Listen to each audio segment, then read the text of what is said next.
Monks and modern conveniences. Yaronde, how should a monk use modern conveniences? He should always have fewer and simpler things than the rest of the people. I feel much better when I use wood for heating, cooking, and handiwork.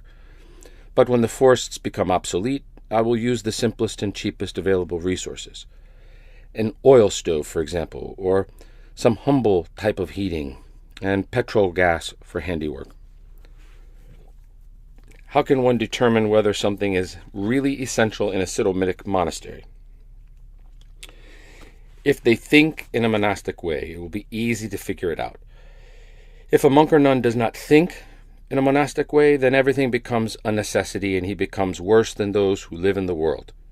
Monks must live in humbler circumstances than they did when they lived in the world. Never better. We should not have better things here than we did at home. In general, the monastery must be poorer than the homes in which we were raised. This will help the monk with his interior life and will also be a help to the lay people. God has provided that we do not find peace in possessions and comforts. If laymen are troubled by all these modern comforts, you can imagine how much more they trouble the monk. If I found myself in a rich house, and the host asked where I would like to stay, in the living room with the fancy furniture, or in a stable with a couple of goats, I would honestly say that I prefer the stable with the goats, because I would find more peace there. When I left the world to become a monk, I was not seeking a better house or a palace. My goal was to find something worse than what I had been used to. Otherwise, I'm not doing anything for Christ. But today's logic works like this. How could living in a palace harm your soul? If you stay in the stable, it's going to stink, while the palace will be full of sweet scents, and it will be easier to make your prostrations. We must have a spiritual sensor. You see, in a compass, both arrows have magnets that turn it in one direction or the other. Christ has a magnet too, but we need one ourselves in order to turn towards him. In the old days, life in the Sino-Mitic monasteries was so hard. I remember in the kitchen they had a cauldron and used to crank to lift it. And we used wood to light the fire in order to cook. The fire was either too low or too high, and the food would stick at the bottom of the cauldron. When fish would get stuck, they used a steel broom to scrape the bottom. Then we had to collect the ashes and place them in a clay jar with a hole underneath to make lye, and then wash the dishes. This was so rough on our hands, and we lifted the water with a windlass to the guest house. Some of these things that I see today in monasteries, they're just not justified. In one monastery, I saw the monks cutting bread with a machine. That's not right. If someone's ill or not feeling well and cannot cut the bread with a knife, and there is a need to cut it because there is no one else to do it, then using a machine is justified. But when you see a healthy man cutting the bread with a wheel, you know there's something wrong. This fellow can work a jackhammer, but he uses a machine to cut bread and considers it an achievement. Make sure that you advance in spiritual matters and not in equipment and comfort. Do not delight in these things. If monasticism abandons the ascetic life, it will not be monasticism anymore. If you put convenience above monasticism, above ascetics, you will not prosper. The monk avoids conveniences because they do not help him spiritually. In secular life, excessive conveniences make life difficult for people. But comforts do not befit a monk, even if he could find peace in them. We should not seek comforts. During the time of St. Arsenios the Great, footnote, St. Arsenios the Great was born in Rome about 354 AD. He was a man of great wisdom and virtue. He was called Father of Kings because the Emperor Theodosius had entrusted him with the education of his children, Arcadius and Ananoros. In 394, after receiving divine calling, he departed for the desert of Egypt, and there he went to Skiri. Despite the fact that he had lived in palaces, he rose to prominence as a monk because of the great austerity of his asceticism. After the devastation of Skiri in 434, he went to the mountain of Tro, where he died in 440. To continue, during the time of St. Arsenios the Great, they did not have electricity or gas lights, only some fancy lamps in the palace that used very fine oil. Couldn't he have brought these lamps with him in the desert? Of course he could, but he did not do it. He used a cotton fuse with whatever kind of seed oil was available at that time. In doing our chores, we sometimes may justify the use of machines or other conveniences to do our work faster and have more time for our spiritual life. As a result, our life becomes stressful and full of concerns and anxieties, and we come to resemble lay people rather than monks. When some young monks joined a monastery, the first thing they did was to buy pressure cookers in order to gain time for their spiritual activities. They ended up sitting around and talking for hours. It's not that modern conveniences help us gain time and apply it to spiritual things. These devices do save us time, but we don't seem to have enough time to dedicate to prayer. Yet, and I have heard people say that St. Athanasius the Athonite was a progressive. Yes, he was progressive, but not in the sense that people understand the word today. Let them read the life of St. Athanasius and see the difference. The monastery had 800 to 1,000 monks during his time, and many people sought help there. There were numerous poor and hungry people who gathered at the Lavra monastery to find food and shelter. The saint had even purchased 2 oxen for the mill in order to cope with all these mouths. Why don't they do the same today? He had to create a modern type oven so that he would have bread to give to people. The Byzantine empires had endowed the monasteries with a lot of property because they served as charitable institutions. The monasteries were established to help people spiritually and materially, which is why the emperors endowed them so well. We must understand that if we carry on this way without discrimination, the day will come when this world will end, and we will find ourselves standing before God in debt. We monks should make use not only of everything that people discard today, but also of all useless things that the rich have thrown away in the past. You must remember 2 things. First, that we are going to die, and secondly, that we may not die from natural causes. Either way, you should be prepared. If you remember these 2 things, all will go well, spiritually or otherwise, and then everything else will fall into place. Deprivation is good for us. Yaranda, why are there so many people suffering today? It's simple. They refuse to restrain themselves. There's too much convenience, and it's making people sick and miserable. And they refuse to strain themselves. Modern comforts have stupefied people, and the sloth we see in so many today has brought on many diseases. In the past, it would take so much work to just thresh the wheat. The labor was hard, but when the bread was so sweet, you never saw people throw bread away. If you found a small piece of bread somewhere, you picked it up and kissed it. Even today, those who lived through the German occupation will see a piece of bread, put it aside, while most people will throw it in the garbage as worthless. They don't appreciate its value. How often do you hear, "Praise be to God for all the blessings we receive from Him"? You see, today, everything is done the comfortable way. Deprivation helps a lot. When people are deprived of something, they come to appreciate it more. When we deprive ourselves voluntarily with discernment and humility for Christ's love, we feel spiritual joy. If, for example, someone says, "I will not drink water today because so-and-so is sick, and my God, I cannot do anything more than that," and actually does it, God will refresh him not with water, but with spiritual lemonade, with divine comfort. The worn-out person feels great gratitude for even the smallest help. But take a rich, spoiled child. He does not feel any joy even when his parents satisfy all his caprices. He may have everything and still feel like his life is horrible. So he breaks and destroys whatever he finds, whereas some poor child will feel great gratitude for even a tiny bit of help. If a friend pays for their transportation to the holy mountain, they are very grateful to him and to God.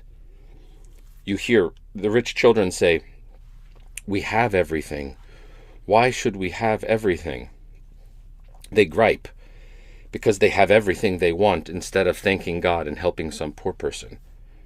There is no greater ingratitude than this. They feel a void inside because they have everything. They blame their parents because they give them everything, and then they leave home and go hiking around with a backpack. And the parents give them money to call home so that they will not worry. But these young people, they don't even care. Eventually, the parents end up looking for them. A young man from a good family who had everything but did not find fulfillment and joy in anything left home secretly and slept in trains so that he could experience hardship. But if he had a job and lived with his sweat and toil, his life would have meaning. He would have peace and would praise God all the time. Today, most people are not deprived of anything, and for this reason, they do not have philotomo. If one has not worked hard, he cannot appreciate the hard work of others. What is the point of choosing a comfortable profession in order to make money and then start looking for hardship? The Swedes, who receive state allowances for almost everything and do not need to work for it, end up roaming the streets. They get tired doing nothing and feel stressed because they are spiritually derailed, like a wheel which leaves its axle and then rolls aimlessly and falls over the cliff. All these conveniences are making us useless. Today, people care for beauty more than anything else, and this keeps them preoccupied. This, of course, suits the European way of life. Footnote: Elder PAISIOS does not want to disparage the Europeans or the West, but he aims to strike at rationalism and atheism. To return. With their screwdrivers hard at work, Europeans are constantly creating beautiful new things, and supposedly more practical so that people will not have to move a finger. In the past, people worked with tools that made them stronger. Nowadays, the tools that we use at work make us need physiotherapy and massages. Doctors now have to be trained in massage therapy. Today, you see carpenters with pot bellies. There was no such thing back in our days. There was no way you could keep a belly and move the plane of wood back and forth. When conveniences become excessive, man is rendered useless and lazy. Even though we can turn something by hand, we think to ourselves, no, I'll just press a button and it will turn by itself. When someone gets used to doing things the easy way, he wants to have it easy all the time. Today, people want to work a little and get paid a lot. If they could get away without working at all, even better. The same spirit has entered spiritual life. We want to become saints without laboring for it. People who live easy lives usually have bad health. They're so spoiled that if a war breaks out, they will not be able to endure. In the old days, even children were tough and could endure a lot. Now we need vitamins B, vitamin C, vitamin D, and a Mercedes in order to make it. Do you see how an atrophic child's arms strengthen the minute he starts working? Many parents come and tell me, "Pray for my child, he's paraplegic." The elder does not mean severe cases of paraplegic. The real question is, who is paraplegic, the child or the parents? I tell them to feed the child non-fattening foods and make him walk. Once they lose weight, they start moving around with more ease like normal children. They may even get well enough to play soccer. God will help the truly paraplegic children who cannot be helped by man. In Konitsa, there was a very difficult child who had been burned by a bomb. His leg had shrunk, and he could not stretch it out. But because he was very lively, and he moved his leg constantly, it eventually stretched out. He even joined the guerrilla movement under Zervas. Myself, when I had skatecha, I said the Jesus prayer while walking, and my leg got stronger. Many times movement helps. If I fall sick for a couple of days and cannot move, I say, "My God, Help me to get up and move a little, and I will take care of the rest. I will go fetch wood." Remaining in bed makes things worse, which is why as soon as I gather the courage, even if I have a bit of a cold, I force myself to get up and cut some wood. I dress warmly to sweat the cold off. Of course, I know that it's more comfortable to lie in bed, but I force myself to get up and it all goes away. For example, I see that when I have company and I sit on the log for a long time, I become all stiff. I could get a little rug, place it underneath, but then I'd have to find one for all the visitors out of hospitality. That is why after my visitors are gone, I go walk for an hour and say the Jesus prayer while walking. And because I have some circulation problems in my lower legs, I stretch my legs a lot. If I were to let myself go, I would need to be served, while now I can serve others. Yet, is comfort always harmful? Look, in some cases, comfort is necessary. If you are in pain, for example, you must sit on something soft. But why should it be made of, like, royal velvet? It can be made of a simpler fabric. If, of course, you are tough enough, you will not need to use anything soft. Yet, the people use the expression, "He is an old bone."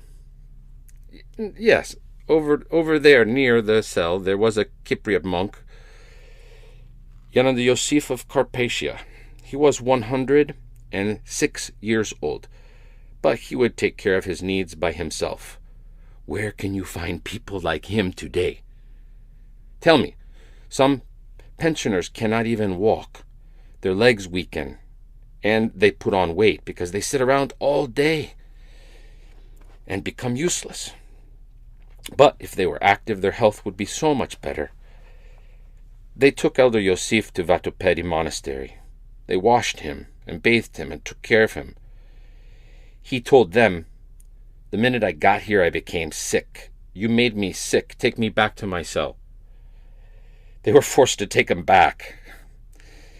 I went to see him one day. "Hey, what's going on?" I asked him. "I learned you went to the monastery." "Yes, I went," he replied. "They took me down there by car. They washed me, and they cleaned me up and took care of me, but I got sick." "Take me back," I told them. "As soon as I got here, I became well." He cannot see well now, and yet he is weaving komboskinia. Once, I sent him some angel hairs pasta, and he said, "Does Yaron the PAISIOS believe that I am some sickly person, and he sent me angel's hair pasta?" He is in such good health that he can eat all kinds of beans, garbanzo, white beans, and broad beans. He is fit and brave like a young man. He walks with 2 canes and collects wild greens from the fields. He sows onion seed. He carries water to wash his clothes and his head. Then he reads from the hours and the Psalter. He does his kanona, and he prays the Jesus prayer. You should have seen him when he hired some workmen to fix the roof. He climbed the ladder with his 2 canes to watch the work in progress. "Get down," they told him. "No, I will climb up to see how you are fixing it," he said. He suffers for sure, but do you know how much joy he feels? His heart flutters. The fathers take his clothes secretly to wash them. I asked him once, "What are you doing with your clothes?" "They take them secretly and wash them," he told me. "But I wash them too. I put some detergent and soak them in the wash tub." Do you see how much trust this Yarunda places in God, while others who have everything suffer from phobias and so forth? This man became ill and when he was taken care of, and got well when he was left alone. The easy life does not help. Comfort does not fit the life of the monk. It's sheer dishonesty for those living in the desert. Perhaps you were raised spoiled, but now, if you are in good health, you must get used to hardship. Otherwise, you are not a true monk. Chapter 3. Simplify your life to avoid anxiety. Worldly happiness causes worldly anxiety. The more people distance themselves from a natural, simple life and embrace luxury, the more they suffer from anxiety. And as they distance themselves from God, they naturally cannot find rest in anything they do. This is why they go around restless. They even spin around the moon, like the belt of an engine spinning around the crazy wheel. Footnote: in the old metal shops, a crazy wheel was one not used for any other purpose except to feed the belt of the wheel when they wanted to deactivate the wheel. Since Earth cannot contain all their restlessness, worldly stress is the result of worldly happiness, of worldly pleasures and self-indulgence. Educated externally and being full of anxiety, hundreds of people, even young children, are driven to psychoanalysis and psychiatrists. New psychiatric hospitals are being built, and young psychiatrists go on for postgraduate studies. Many of them do not even believe in God or accept the existence of the soul. How can these people help the human soul when they themselves are full of anxiety? How can one feel truly comforted if he does not believe in God and in the true and eternal life after death? When man grasps the deeper meaning of his true life, stress goes away, divine consolation comes, and he is healed. If someone went to psychiatric hospitals and read the Abba Isaac to the patients, those who believe in God would get well, because they would come to understand the deeper meaning of life. People try to calm themselves with tranquilizers or with the theories of yoga, and they neglect altogether the true serenity that comes when the soul is humble and God fills it with divine consolation. And imagine how all those tourists must suffer who come from other countries to Greece and walk the streets in the hot summer sun and the dusty and noisy streets. What great pressure they must feel inside, how stressed they must be if they need all this heat and noise to find comfort. It's like their own selves are driving them away, and all they can see in this trouble is rest. When we see a person who has everything be stressed, anxious, and sad, we must know that God is missing from his life. In the end, even wealth will make people suffer, because the material goods cannot really satisfy them. Theirs is a double affliction. I know wealthy people who have everything and are miserable. They do not even have children, but they are still miserable. They are too lazy to lie down or take a walk. Fine, I told someone, since you have some free time, do something spiritual. Read one of the hours of prayer. Read a passage from the gospel. I cannot, he said. Then I told him, try to do something good. Go to a hospital to visit some sick person. Why should I go all the way there? He says. What will become of it? Well, go help some poor person in your neighborhood. No, he says. That does not please me either. Can you believe that this person is miserable despite the fact that he has everything? Free time, numerous houses, and so on. Do you know how many people like this are in society? And these people suffer to the point that they lose their mind. What a dreadful thing. And if they happen to be independently wealthy and do not work, then they are the most miserable of all. If they at least had a job, they would feel somewhat better. Rushing back and forth makes modern life hell. People are always in a hurry, rushing from one place to another. They have to be here. The next hour they must be there, and the hour after that they will have to be somewhere else. To remind themselves of their many obligations, they have to write them all down. With all this running around, it is a good thing they still remember their names. They do not even recognize themselves. No wonder. It's so difficult to see yourself mirrored in murky waters. May God forgive me, but the world has become a huge madhouse. No one thinks of the next life anymore. All they want is more and more material goods. This is why they cannot find peace and run around constantly.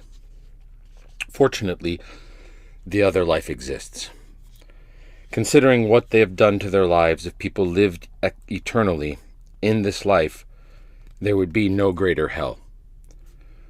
With the stress they have, if they lasted 800 or 900 years like people did in Noah's times, their lives would be hell. In Noah's time, they lived simple and long lives, and that's how holy tradition was preserved. What is happening now is what we read in the Psalm The years of our life are 60 and 10, or even by reason of strength 80, yet their span is but toil and trouble. They are soon gone, and we fly away. Psalm 90, verse 10. 70 years is barely enough time for people to provide for their children. One day an American doctor stopped by my cell and was telling me about life over there and how people have turned into machines. He said all they do is work. Each member of the family must have their own car. At home, to accommodate everyone, there must be 4 television sets. And they continue to work and to wear themselves out in pursuit of money so that one day they can say that they are comfortable and happy. But what do all these things have to do with happiness? Such a life, filled with stress and anxiety, is not a life but hell. What's the use of a life full of anxiety? If we all had to live this way, I would not want this life. If God were to say to these people, I will not punish you for the life you lead, but I will let you live this way forever, this for me would be pure hell. For this reason, so many people cannot stand life under these conditions and go away to the countryside, not quite knowing where they are heading and why. They form groups in nature and take part in exercises and other programs. They told me about some people who ran away and climbed a 6,000-meter high mountain. They would hold their breath, then exhale, and then inhale again more deeply. They are not getting anywhere this way. This only serves to show that their heart is overwhelmed by stress and is looking for a way out. I said to one of them, you are just digging a pit, making it larger and larger and admiring its depth. And then you fall in and down you go. We monastics are also digging, but in our pit we find precious metals. Our exercise, ascesis, has meaning because it has a higher purpose. Anxiety is the work of the devil. Yet the lay people who live a spiritual life say that when they return home at night, all tired, they have difficulty saying the apolypnon, and this upsets them. A footnote, this is small compline. In Greek, it literally means after the supper. When they return late at night from work and feel tired, they should never pressure themselves into anxiety, but should always say to themselves, with sacrificial love, with philotimo, if you cannot read the entire polypnon, read 1/2 or 1/3 of it, and next time they should try not to get too tired during the day. They should struggle as much as they can with philotimo, entrusting everything to God, and God will intervene. The mind should always be close to God. This is the best kind of study. Yet what does excessive spiritual ascesis look like in the eyes of God? If it happens with philotimo, man rejoices, and God rejoices too for his philotimo child. If the heart is bursting with love, it drips honey. But if the heart is bursting with selfishness, it suffers. Someone who had been trying with egotism and was stressed with anxiety said, "O Christ, how narrow you have made the gate. I don't fit through." But if he were trying humbly, he would have no problem fitting. Those who try fasting, vigils, and so on, but do so without getting rid of their egoism, end up making all this effort without spiritual benefit, because they are punching the air rather than the demons. Instead of chasing away temptations, they end up becoming receptive to them, and naturally they encounter a lot of difficulty in their struggle and feel oppressed by anxiety. But those who strive greatly with humility and great trust in God rejoice in their heart, and their soul soars. We need to be careful in our spiritual life. When spiritual people are affected by vainglory, they feel very little satisfaction, and they are left with a sense of emptiness in their heart. There's no fulfillment, no rejoicing of the heart, and as their vanity increases, the emptiness inside makes them suffer even more. Where there is anxiety and despair, there is a demonic spiritual life. You should not feel anxiety over anything at all. Anxiety comes from the devil. Wherever you see anxiety, you must know that the devil has been at work. The devil will not go against the current. If there is a predisposition, he will push in that direction in order to cause us trouble and deceive us. For example, he makes a sensitive person hypersensitive. When you feel like making prostrations, the devil pushes you to make more than you can endure. And if you are not very strong, you become nervous because you go through with them. Then you feel anxious and desperation sets in, mild at first, but then worse. I remember when I was a novice, before I would go to bed, temptation would tell me, "Hey, are you falling asleep? Get up. So many people are suffering and so many people are in need." I used to get up and start my prostrations. As soon as I would try to sleep again, it would start. "Others are suffering and you are sleeping. Get up." I would get up again. I reached the point where I said, "I wish I could lose my legs. I would then be justified since I could not do the prostrations."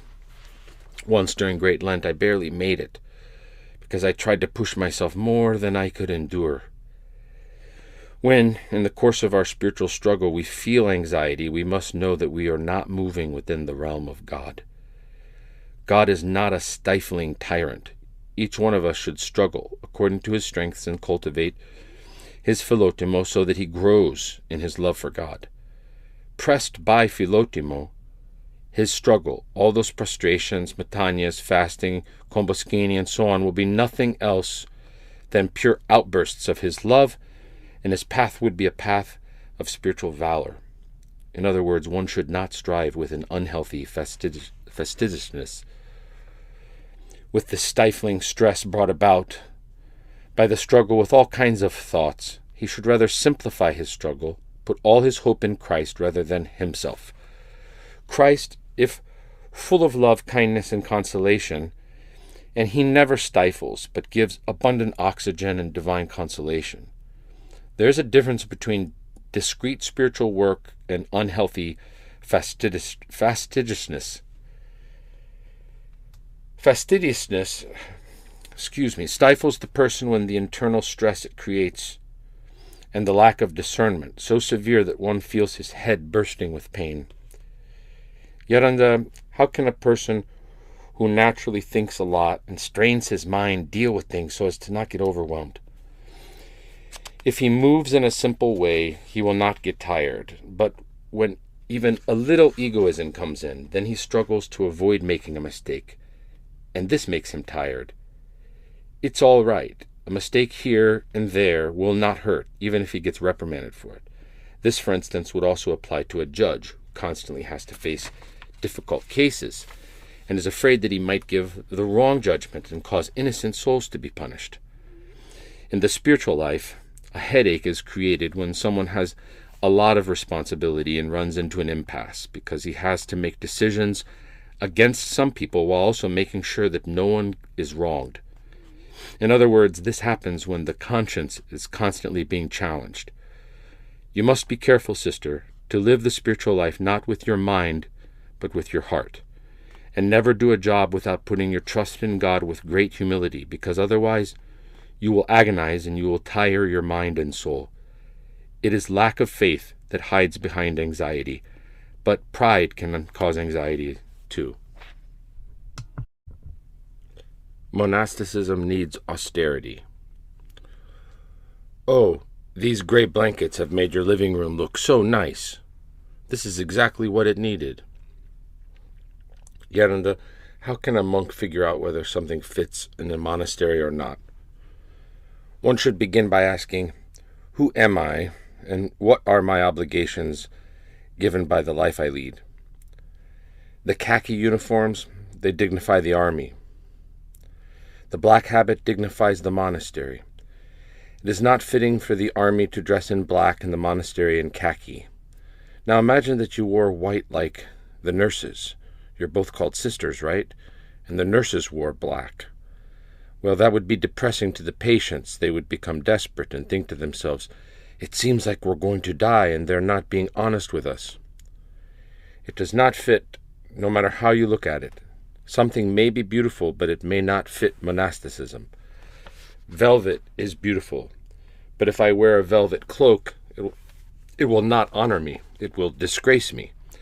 Do not use bright colors such as red and so on. It's not right. In other words, Yananda, all must be colorless, tasteless. Spiritual taste will follow, but someone must understand the difference. People have yet to grasp the joy of the simplicity. Look at me. I wet the broom and I sweep the spider webs from the chimney in my cell. I only do this once a year, and the wet broom creates beautiful designs, black and white shapes on the ceiling. If someone were to see them, they would think that I have painted it. Do you know how much I enjoy it? I know monks who cannot really enjoy the spiritual spirit. They rejoice in the worldly spirit.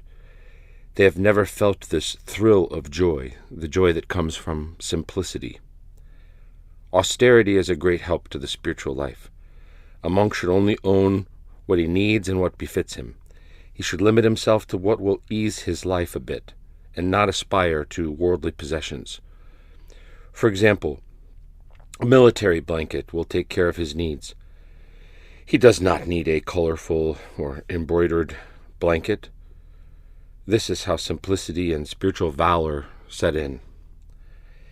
Give things to a monk and you will destroy him. It's when he rids himself of what he owns that he finds rest. Collecting things will destroy a monk. When people send me gifts, I feel so much burdened by them, and I want to get rid of them. Or if I have something extra in my cell, I feel like I have a tight shirt on. If I do not find someone to give them to, I feel that it'd be better if I throw them away. As soon as I give them away, I feel such a great relief and freedom. Once an acquaintance of mine came and told me, Yaranda so-and-so gave me these things to bring you and asked that you pray for him to get rid of his anxiety. I told him, take them away. I do not want his anxiety to come to me. I am too old now to be going around distributing things. The elders distributed the gifts he received from visitors to other monks who were in need. All those things that lay people use to make their lives easier will enslave the monk instead of helping him. The monk must try to minimize his needs and simplify his life. Otherwise, he will not be set free. There's a difference between being clean and enjoying luxury. Using the same tool for different jobs will make the monk less demanding. At Sinai Monastery, I used a can for making both tea and porridge. What do you think a person really needs in order to survive?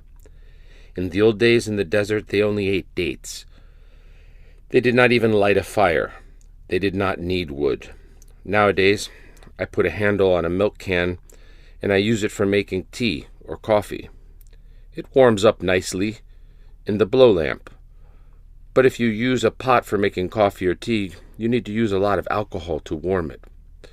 Whereas if you use a can, you only need a bit of cotton and a little alcohol and the coffee's done. And I do not even use a lamp for light.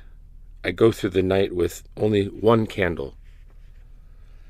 In general, it helps a lot to keep things simple. You should own simple and sturdy things. What is humble and simple is appreciated even by lay people, and it will certainly help the monk. It will remind him of poverty, of pain, and of the monastic life.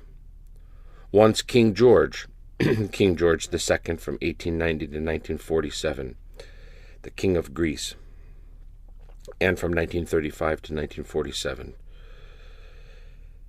22 to 24, 1922 to 24,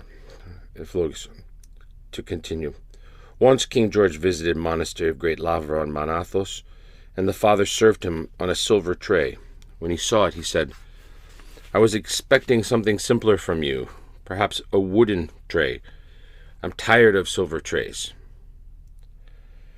You have not yet fully grasped how sweet simplicity really is. Simplicity is refreshing.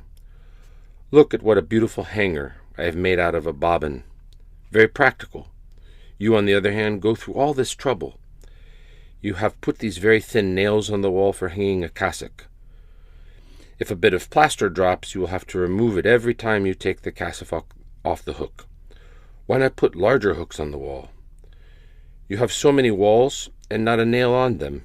Instead, you use wooden hangers. This requires polishing, dusting, and so on. Instead of simplifying things to save time, you do the opposite. You struggle to reach perfection in material things. You should strive for perfection in spiritual things. Do not apply all your energy to making artistic things. Apply it to making the soul a work of art. Day and night, you should aim at the perfection of your soul. If you use your artistic talents for the benefit and cultivation of the soul, your little spiritual palace will be full of joy. Yarunda, some people say that the monasteries had in their possession great treasures, and this way helped preserve civilization. They probably mean the many priceless relics. Do you know when most of these relics were collected? They were collected after the fall of Constantinople. Most of these treasures used to be in the palaces.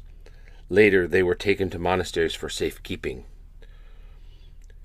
Queen Maro, footnote Queen Maro from 1418 to 1487, was the daughter of the Serbian prince Georgius Brankovic, who was the second founder of the holy monastery of St. Paul in the Holy Mountain. Maro married Sultan Murat, the father of Muhammad the Conqueror, and donated to the monastery of St. Paul the holy gifts of the Magi, many sacred relics and heirlooms. Preserved to this day in the holy monastery of St. Paul on Athos is the original will of Queen Maro, by which she bequeathed to the monastery all the movable, valuable items that she possessed. To continue. For example, would take them piece by piece from the Sultan and move them there. Others would bequeath them to a monastery upon their death to prevent them from being lost. It was not the monasteries that sought these treasures, but their owners, who wanted them there for safekeeping. Others would give their wealth to the monasteries of the Holy Mountain, so that the poor would be fed and cared for, since back then there were no homes for the aged, no orphanages or psychiatric hospitals and philanthropic institutions. Big estates were also donated to the monasteries, so that they could have the means to provide assistance to the many lay people in need.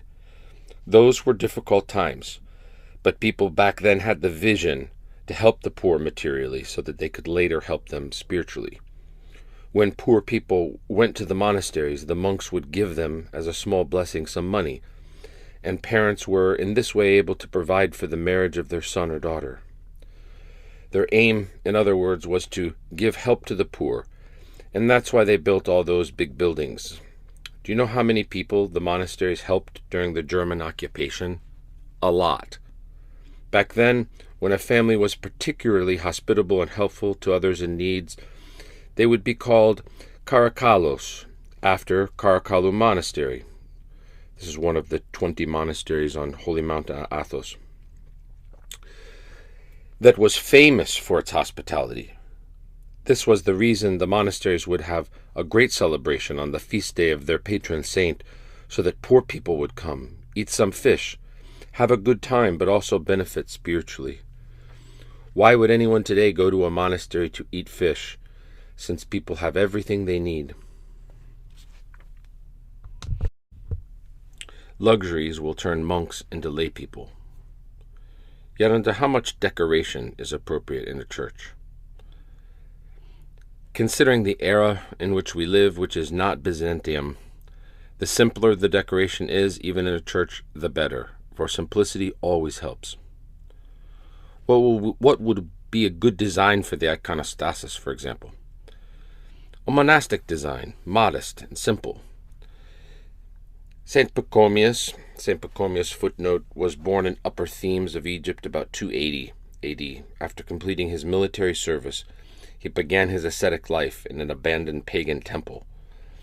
In about 320, after a divine vision, he founded the first monastery of the Cabinesians in Upper Thebes.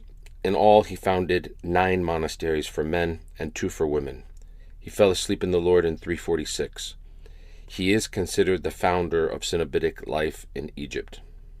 To continue. St. Pachomius had a column bent so that people would not admire his work. Do you recall what happened? He had constructed a church in the monastery with great diligence and made the columns using clay bricks. When he saw how beautiful it was, he felt great joy. But then he realized that enjoying a beautiful piece of work which one has made is not God's will. He tied the columns with ropes, and after he prayed, he told the brothers to pull it until they were bent. Every year, at my cell, I'll cut some metal sheets and cover my leaky roof and broken windows so that the wind will not come in. I use planks of wood and nylon. Now you might say, why don't you put double windows? I know how to do that. I am a carpenter. If I wanted, I could have made windows with 3 barriers, but then there would be no monastic spirit left inside. The wall is in shambles. I could ask others to help me take care of the cell, but I can make do with the way things are. Why should I spend money on a wall when there is so much need elsewhere? This does not help me. If I have a 500 drachma bill, I prefer to buy some crosses and icons and give them to someone in need to help him. It gives me great joy to give to others. Even if I need something, I will not spend the money on myself. Just as a novice in the spiritual life cannot get enough of it, so too when one starts enjoying beautiful things, it is difficult to stop. Do you know what must be done now? You must stop taking care of well-made buildings. Do only what is absolutely necessary for your life, and instead turn your attention to human misery. You should give, if you have things to give, and pray if you do not. You must pray and only do those chores that are absolutely necessary. All these things that usually take our time are really so short-lived. Is it worth wasting our life when so many are suffering and people are dying from starvation? The simple buildings and the humble belongings transport the monastics mentally to the caves and the austere dwellings of our holy fathers and are of great spiritual benefit. Worldly belongings recall the world and turn monks into secular souls. Recently, this was said in 1986, excavations in Nitria, northwest of Cairo, Egypt, toward the Libyan desert, the cradle of Christian asceticism. Excavations unearthed the first cells of the monks, their ascetic dwellings. When they unearthed cells built later, they realized that those were closer to secular standards than the earlier ones.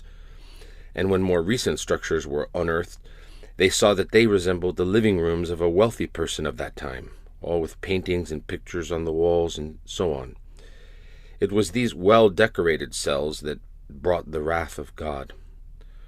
Criminals robbed and destroyed them. Christ was born in a manger. If we find comfort in worldly things, Christ will turn his back to us, something he never did to anyone. He will say, I had nothing. Why did you need so much? Is that what is written in the Gospels? Did you see me do as you're doing? You do not live in the world. You are monks. What should I do with you? Where should I put you? What is beautiful and well-made belongs to the world and cannot comfort those who want to live a spiritual life.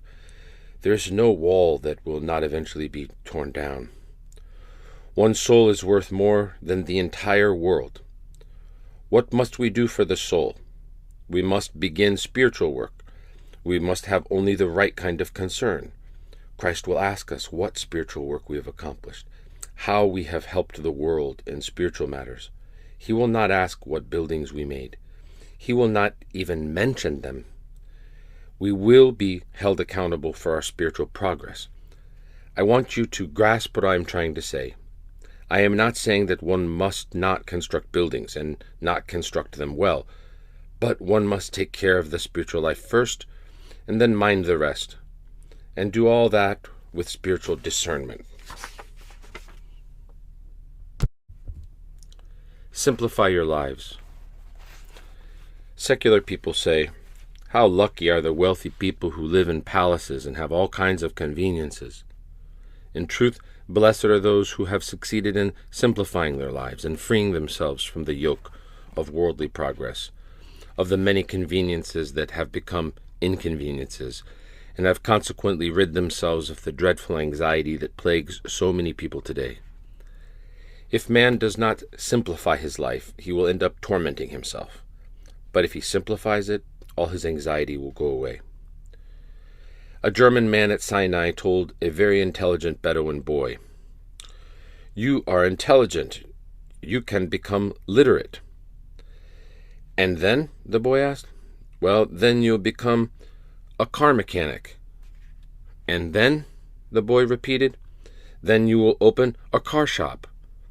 "And then?" the boy asked again. "Then you will grow up and you will hire others to work for you. You will have your own staff." In other words, the boy said, "I will pile one headache on top of the other. Isn't it better now that my mind is free of worries?" Most headaches are the result of all these thoughts we have about doing this and doing that. But if our thoughts were spiritual in nature, we would feel divine consolation and be cured of headaches. These days I stress simplicity to lay people, too, because many of the things they do are not necessary, and they end up being consumed by anxiety. I speak to them of austerity and asceticism. I constantly scold them. If you want to get rid of anxiety, simplify your lives. That is how most divorces start. People have to do too many things, too many obligations, and they get dizzy. Both parents work and abandon the children. The result is fatigue and nervousness, which causes small issues to turn into large quarrels and then to automatic divorces. That's where they end up. But if they simplified their lives, they would find rest and joy. Stress is catastrophic. Once I was at a very plush house where they told me in conversation, "We live in paradise while other people are in such great need." "You live in Hades," I replied. "God said to the rich man, 'Fool, this night your soul is required of you,' Luke 12:20. If Christ were to ask me, 'Where should I put you, in a house like this or in a prison?' I would reply, 'In a dark prison.' Because a prison would do me good. It would remind me of Christ, the holy martyrs, the ascetics who lived in the holes of the earth. It would remind me of monastic life. The prison would resemble my cell a bit, and I would be happy.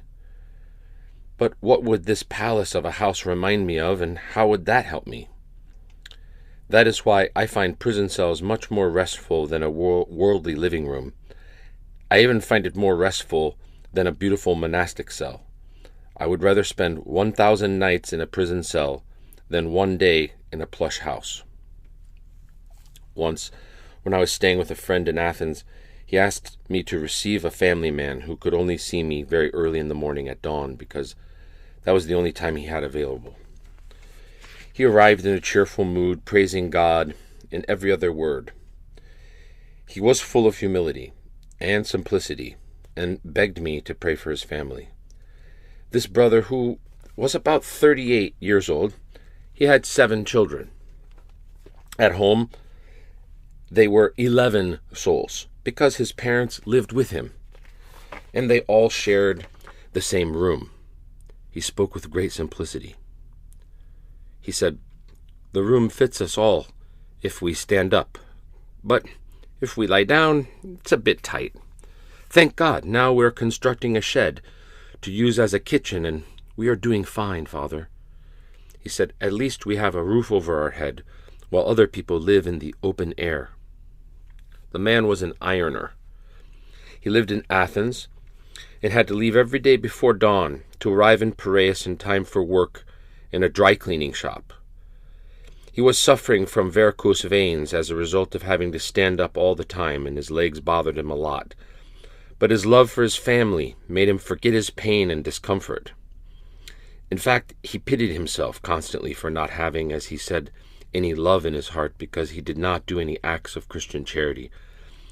And he praised his wife for being charitable. Apparently, besides taking care of her children and her parents-in-law, she would wash the clothes of some elderly men in the neighborhood, tidy up their homes, and even cook a little something like soup for them.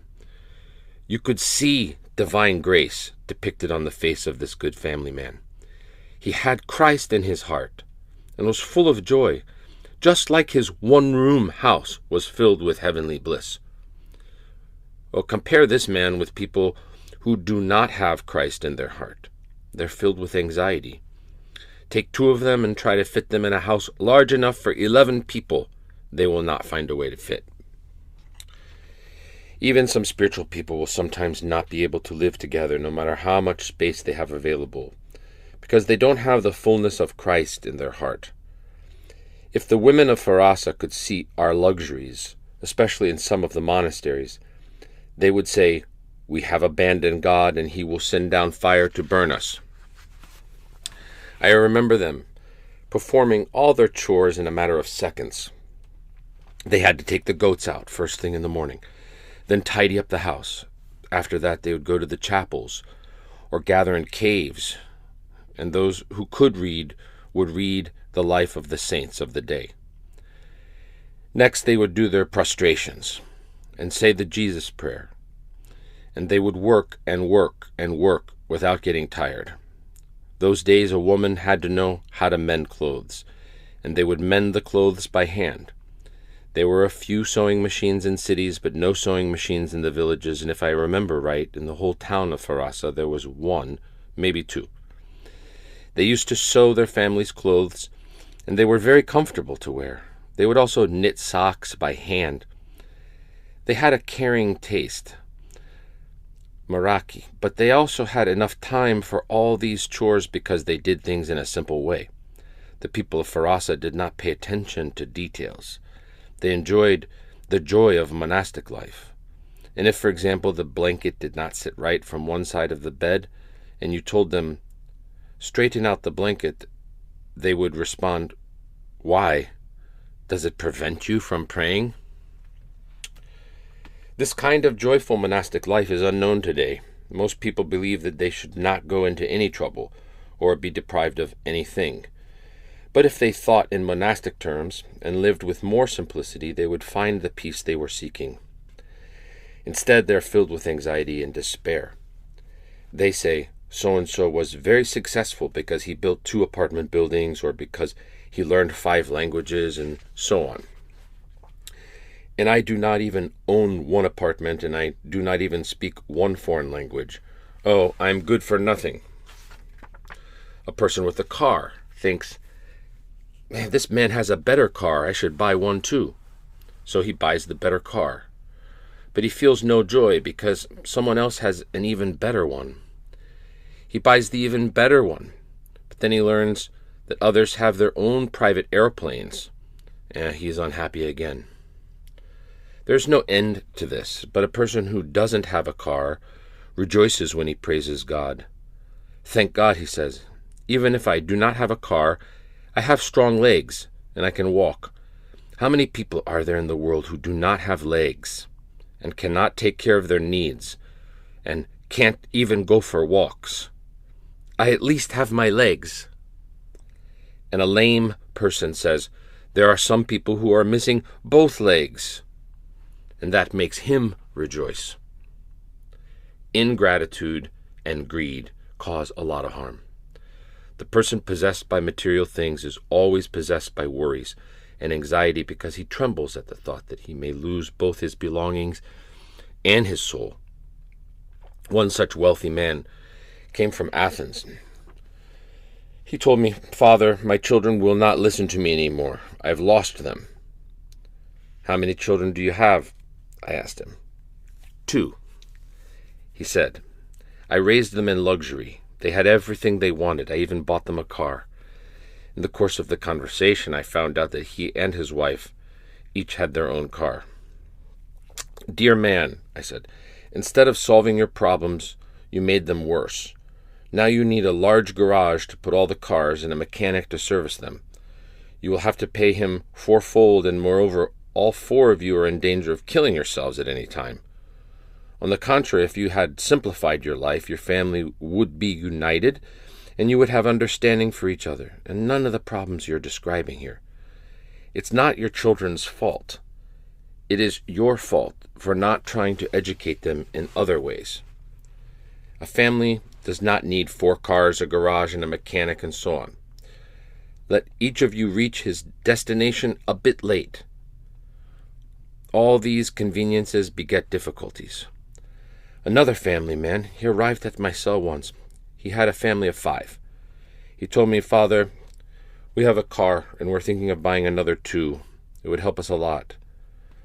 I said, "Did you think of how difficult this is going to make your life? If you have 1 car, you can easily park it somewhere. Where are you going to put 3 of them? You'll need a garage and an extra tank of fuel.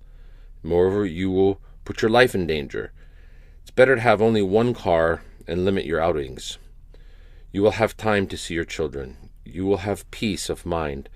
Simplifying one's life is the most important thing." "I never thought of that," he replied. Yet a man told us that twice he could not stop his car alarm. The first time it was due to a fly, and the second time he tried to get in the car the wrong way. People's lives are sheer misery because they do not simplify things. Most of the conveniences we have cause difficulties.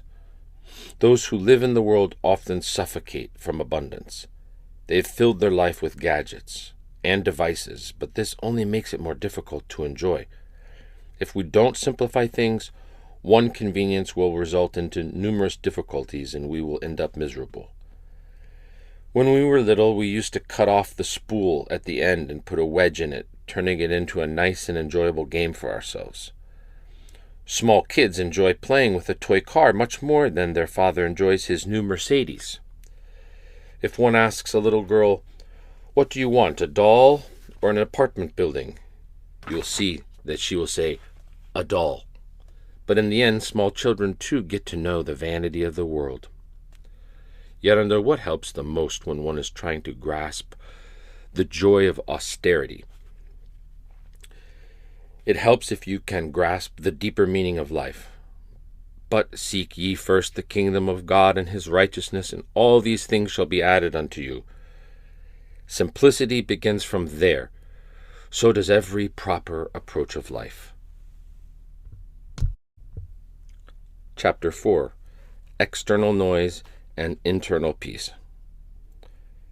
Peaceful nature is now spoiled. Most of the devices that people use these days for their comfort are so noisy. They've turned nature, which is always so peaceful, crazy with all this noise. Using all these modern means, they've managed to spoil it. Remember how serene it was before? How does man manage to destroy and be destroyed without even realizing it? Now, we have all learned to live with noise. In fact, there are many children who cannot study without listening to rock and roll music. In other words, they find it more restful to study with music rather than in peace and quiet. The reason this external unrest makes them comfortable is because they feel unrest inside. There is noise everywhere. You constantly hear a buzz. Buzz when they cut wood, buzz when they sandpaper it, and buzz when they spray with the vaporizer. In the future, they'll even invent vaporizers the size of airplanes that will make even more noise, and they will say, "Oh, these are better because they spray from above and do not leave even a single bud unsprayed." And of course, everybody will want to buy from those producers and will be so pleased for having done so. Someone wants to drill a hole in the wall, and he plugs in the electric drill. All this noise, and what does he achieve? He drills a hole in the water. And the funny thing is that he is so proud of it. When it gets hot and he wants to cool it off, he goes and buys an electric fan. In the old days, if you wanted to cool off, you would use a simple hand fan. Now you must go deaf first. Even in the sea, everything's become so noisy. In the old days, ships, they sailed by quietly. Now even the smallest motorboat is so noisy. Pretty soon people will be going everywhere in an aeroplane. And you realize the earth absorbs some of the noise, but the air does not.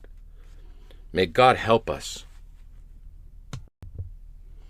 They have even ruined The sacred places. The restless, secular spirit of our times, with its supposed civilization, has unfortunately destroyed even the sacred sites of the desert that bring so much peace and sanctification to our souls. The restless person cannot find peace.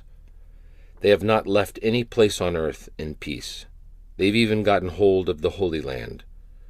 As mentioned in the biography of Hermit Photini, footnote, the Hermit Photini of Greek parentage was born in Damascus, Syria, around January 7th, 1860. Around 1884, she departed from the desert beyond the Jordan River. In 1915, the First World War forced her to move to Jerusalem, where she remained till the end of the war. Then she went to the desert west of the Dead Sea, where she became an ascetic till her death. See Archimandrite Joachim Spetzeres' Hermit Photini, from the Calivia and Nuskit, Holy Mountain, 1994. Continue. As mentioned in the biography of Hermit Photini, kiosks and cantinas have been built in the desert where once she had lived in as an ascetic. Inside the actual ascetic cells, where so many saintly people had lived, the British were selling refreshments. There goes the desert. It is now full of houses, radios, stores, hotels, and airports. What St. Cosmas had once predicted has now happened. Quote, a time will come when gypsies will hang their instruments where our brave young men now hang their weapons.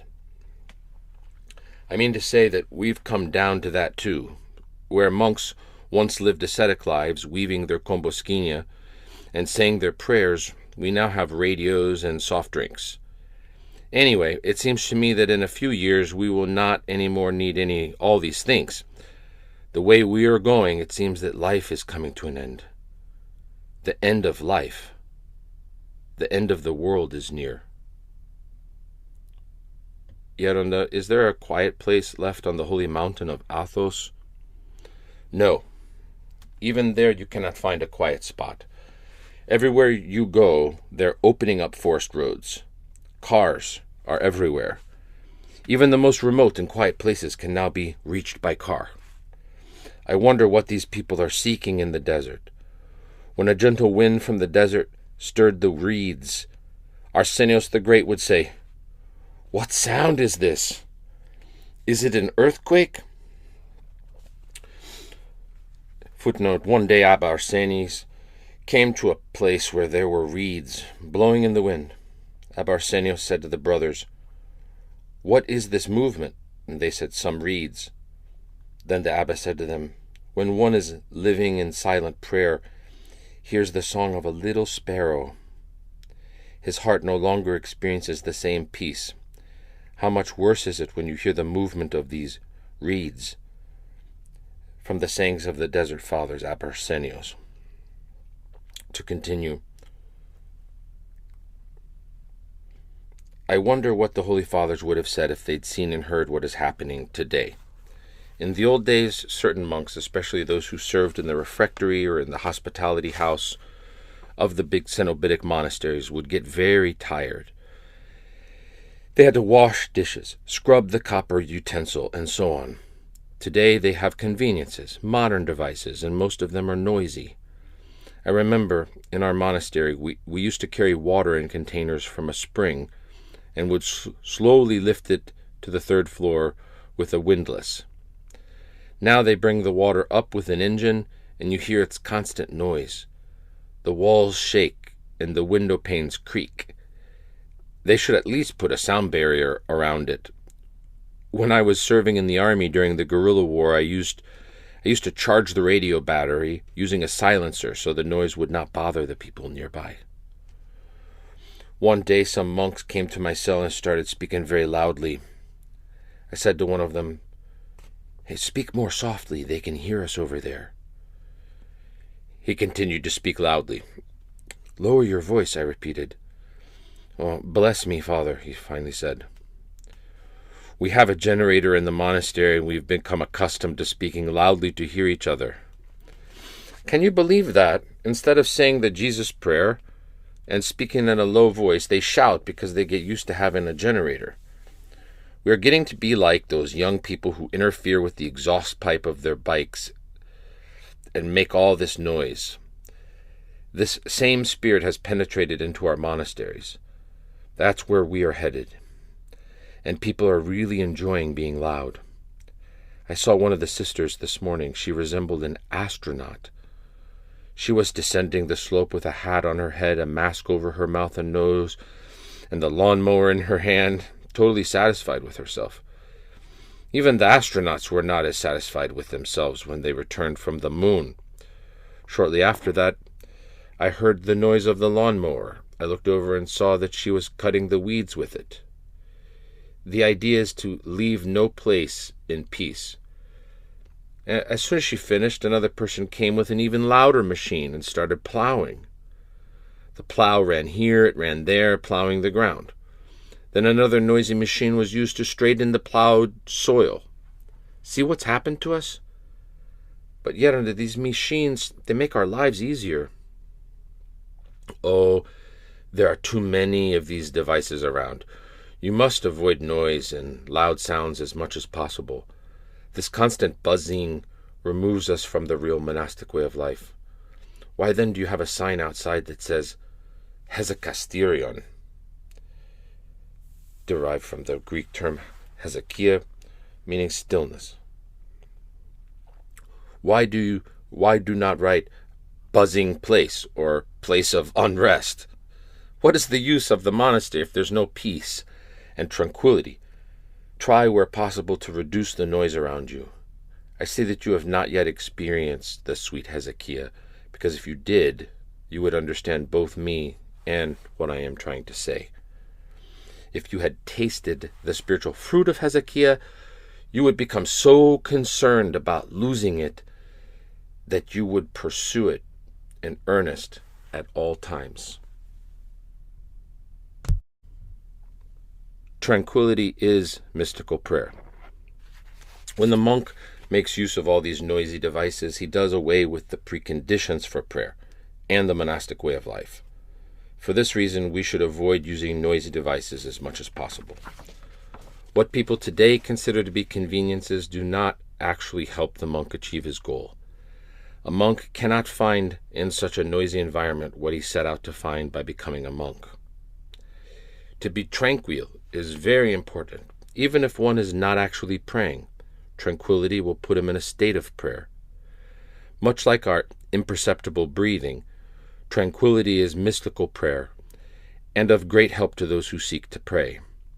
Those who labor spiritually while in a state of tranquility will lose themselves in the Jesus prayer. Do you know what it really means to lose oneself that way? When a small child rests contently in his mother's arms, he's quiet, he doesn't talk.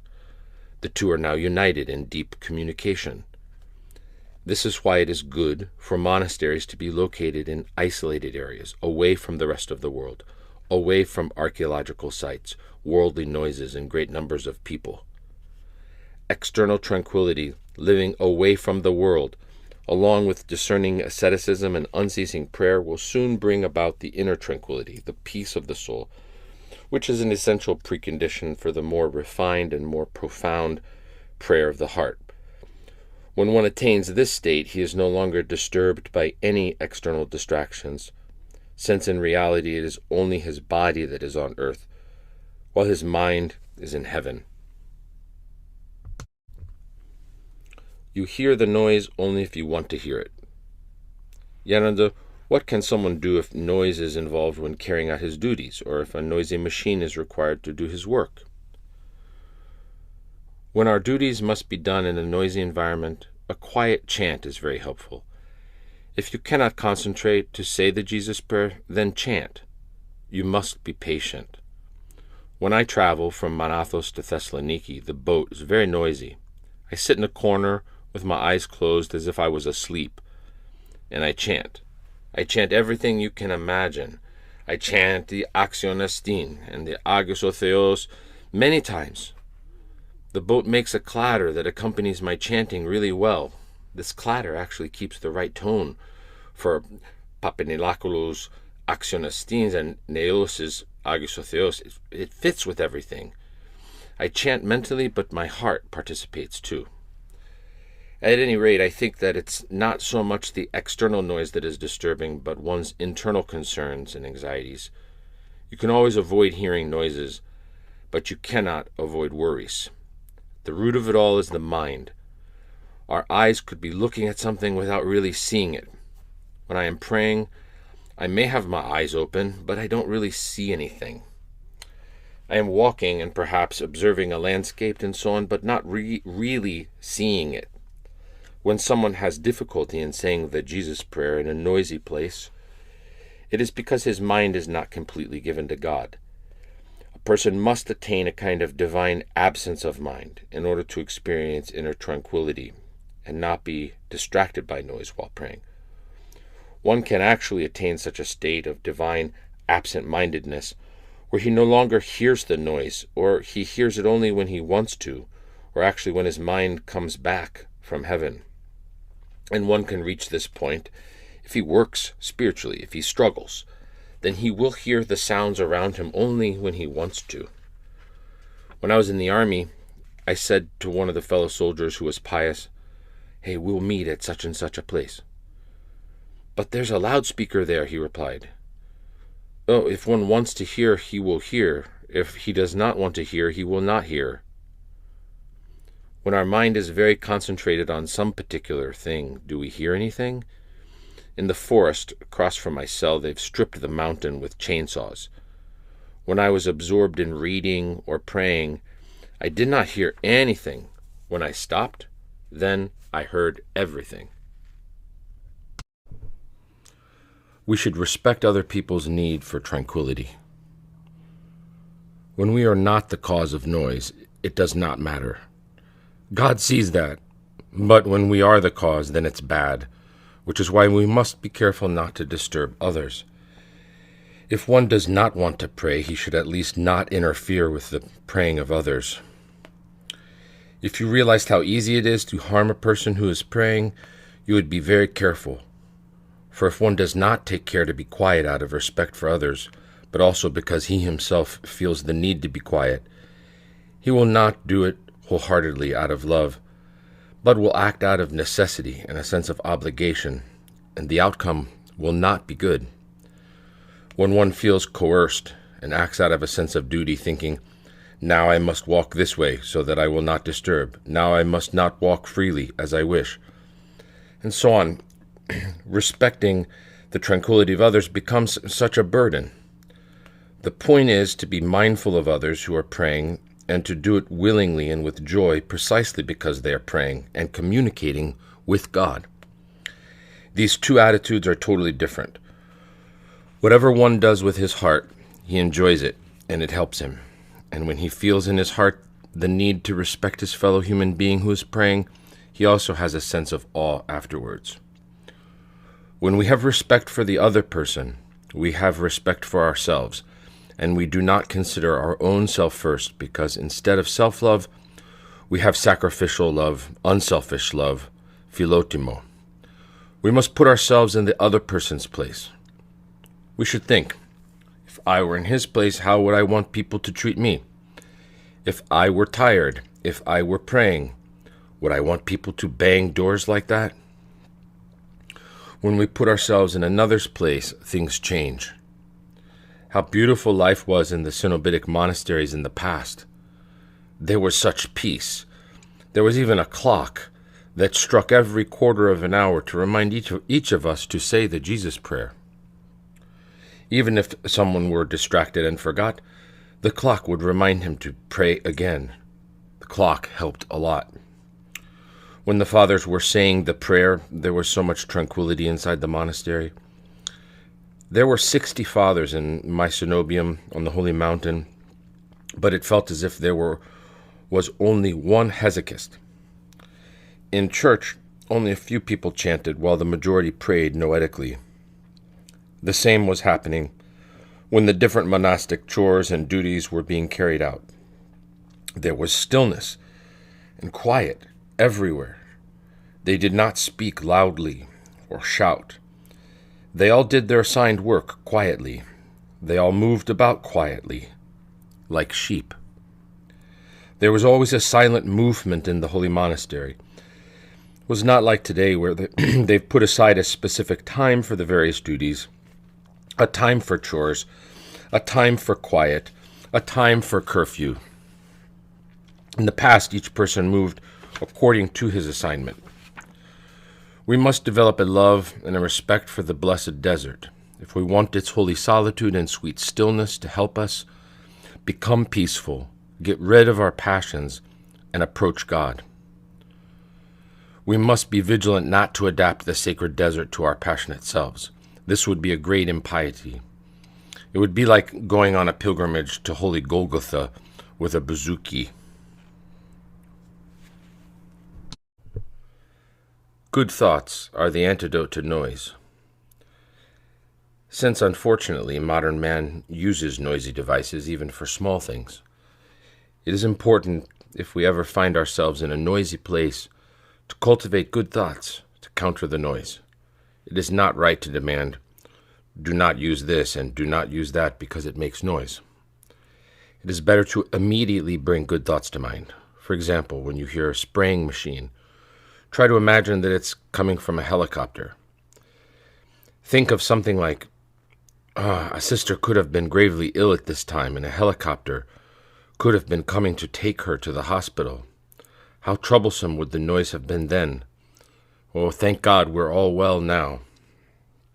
This is where you should be applying your mind and cleverness to the art of bringing good thoughts to mind. For example, when you hear the noise of the cement mixer and its pumping equipment which elevates the cement, you should be thinking, thank God it's not a bombardment. Houses are not being destroyed. People are living in peace and are building houses.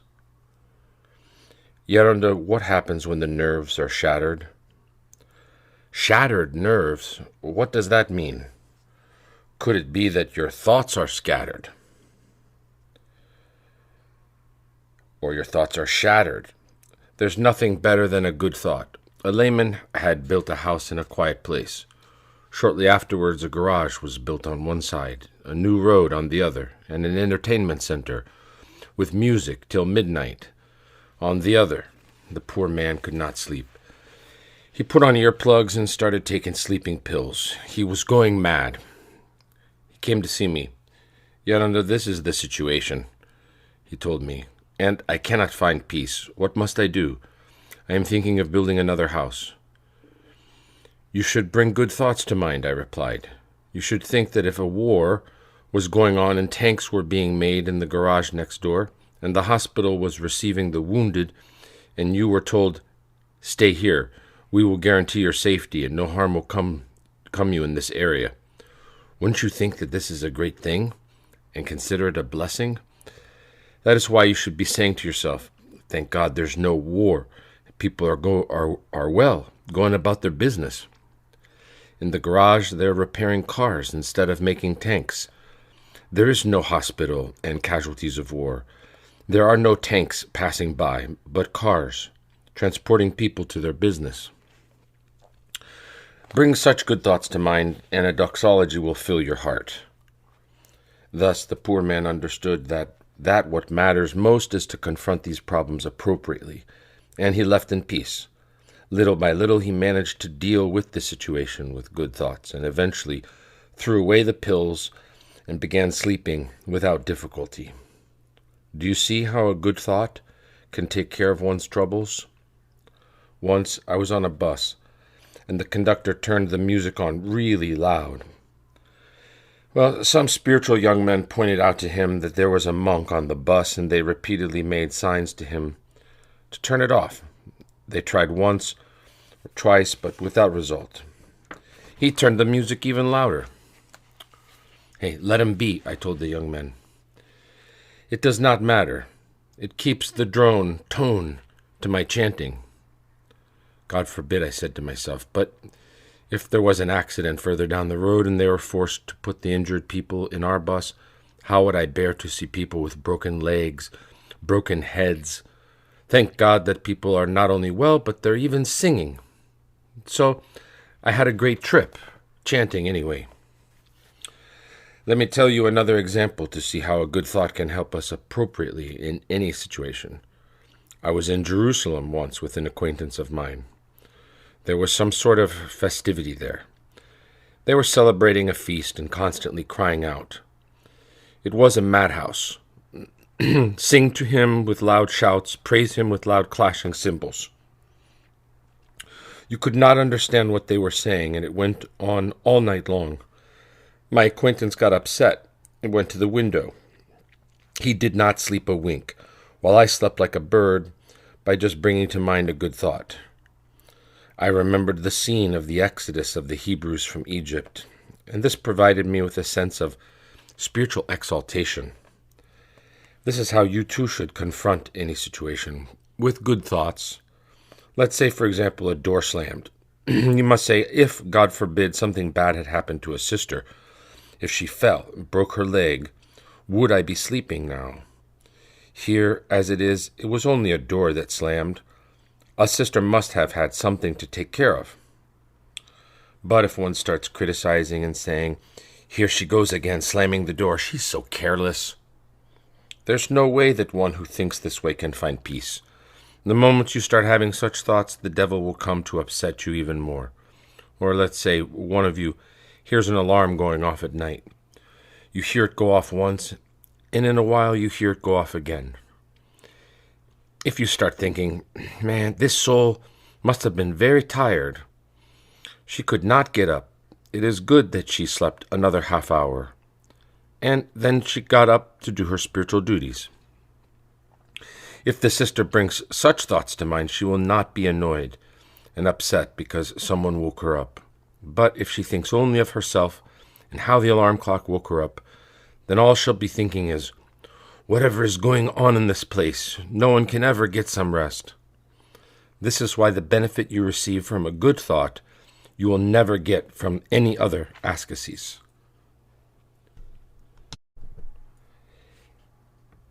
It is the inner tranquility that we must acquire. Our goal should be to take all that comes our way and make the best out of it, for the sake of the spiritual struggle in which we are engaged. We must strive to acquire the inner tranquility, and to this end even noise can become a good thing if it is met with the right thought. What matters the most is handling a problem in the right way. We must face up to everything using good thoughts. When in the very midst of noise you manage to reach inner tranquility, you have achieved something of great value. If you cannot find tranquility in the midst of disturbance, you will not be able to be tranquil even in the midst of tranquility. When inner tranquility comes to a man, everything inside him will be tranquil, and he will not be disturbed by anything. But if he requires external tranquility in order to find inner tranquility, then when he does not find himself in such a place, he will want a cane to chase away the cicadas by day and the jackal by night, so that they will not bother him. In other words, he will be chasing away what in fact the devil is gathering. What do you think the devil's job is, after all? His job is to create difficulties and to obstruct our efforts until he has completely turned us upside down. Once in a ski, two very old monks got a donkey that had a bell on him. A young monk who wished to practice Hezekiah complained about the donkey's bell and used all the canons to prove that donkeys should not be allowed in a skeet. The other fathers said that they were not bothered by it at all. So I said to him, isn't it enough for you that the old men do not bother us at all, but take care of their own needs with the donkey? If it did not have a bell, they would lose it, and then we would have to go looking for it. Why complain about a good thing? If we do not have such good thoughts and make the best of all situations and matters spiritual, we will not meet with success, even if we were to live next to saints. Let's say that I find myself at a military base. I should think of the trumpet as a church bell, and the weapon should remind me of the spiritual weapons against the devil. If we don't use all situations in a spiritual way, even a bell will annoy us. We have two choices. Either we will utilize them for the right purpose, or the devil will take advantage of them. The restless person will carry his restlessness even into the desert. What a soul must acquire first is the ability to find inner tranquility in the midst of external disturbance. Only then will tranquility be found in the stillness of the desert.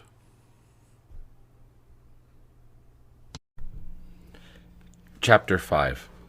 Too many worries will distance us from God. We must not create too many fronts. People today do not live simply, and for this reason they suffer from too many distractions. They open too many fronts of activity and lose themselves in endless solicitude. As for me, I just try to take care of one or two things, and then I start thinking about something else. I never try to do too many things at the same time. Let's say that I am thinking of doing this particular thing. Well, first I finish it, and then I start thinking about doing something else. For if I do not finish what I have started, I cannot find peace. When someone has too many things to do at once, he loses his mind. Just thinking about all of them at once can cause someone to become schizophrenic. Once a young man with psychological problems came to my cell. He told me that he suffered from a hypersensitivity which he inherited from his parents. I said to him, "What is this hereditary stuff you're talking about? First of all, you need to get some rest. Then you must get back to school and earn your degree. After that, go and fulfill your military service, and when you're done, look for a job." He followed my advice and found his way. That is how people can come to their senses. Yaranda, I tire easily when I work. I do not know what is to blame for it. What you seem to be lacking is patience. And the reason you cannot be patient is that you undertake too many things. You spread yourself too thin and you tire easily. This makes you nervous because you have philotimo, and when you cannot do something well, you get anxious. When I was in the Cenobitic monastery, there was a monk named Isidore, who served with me in the carpenter shop. He had no patience at all. He would start working on a window, then he would get worried and stop. Next he would start on a door, he would get upset and quit. Then he started working on roofs. He would stop in the middle of something and leave everything unfinished. He ended up losing some of the wood or cutting it the wrong size. This is how one can break his back and achieve nothing in the end. There are some people who have limited abilities and can do only one or two things well. When they get involved in too many activities, they end up doing nothing right and drag others along too. As much as possible, one should do one or two things only. Complete them correctly, and then with a clear mind and a rested body get started on something else. For a scattered mind will not be able to do quality spiritual work. How will he be able to remember Christ? Do not give your heart to material things. Yaranda, what do you mean when you say give your legs and your hands to work, but not your heart? I mean that you should not give your heart to material things. Some people give their whole self to material things. They spend the entire day trying to do a job well and don't think of God at all. We should not end up there. When you work, you should use your hands and your legs, but you should not let your mind stray away from God. You should not give all your being, all your energy, and your heart to material things. This way one becomes a pagan, an idol worshiper. Do your best at work, but do not give your heart to the work you do. Give only your hands, your mind. Do not give your heart to hopeless, useless things. If you do, then how will your heart leap for Christ? When the heart is with Christ, then even the work we do is sanctified. Our soul is at rest, and there's real joy in our heart. Make the most of your heart. Do not waste it. If the heart is squandered on many insignificant things, it will not have the endurance to feel pain for the one right thing that it should care about. I will give my heart to a cancer patient, to someone who is suffering. I agonize over the young people in danger. I pray that God will enlighten them. When I have people around me, all I care for is the pain the other person feels and the love that we must have for each other. I am not even aware of my own pain. Thus one comes to forget his own troubles. His life now takes a new direction. Yarunda, is it possible not to give your mind and heart to all types of work?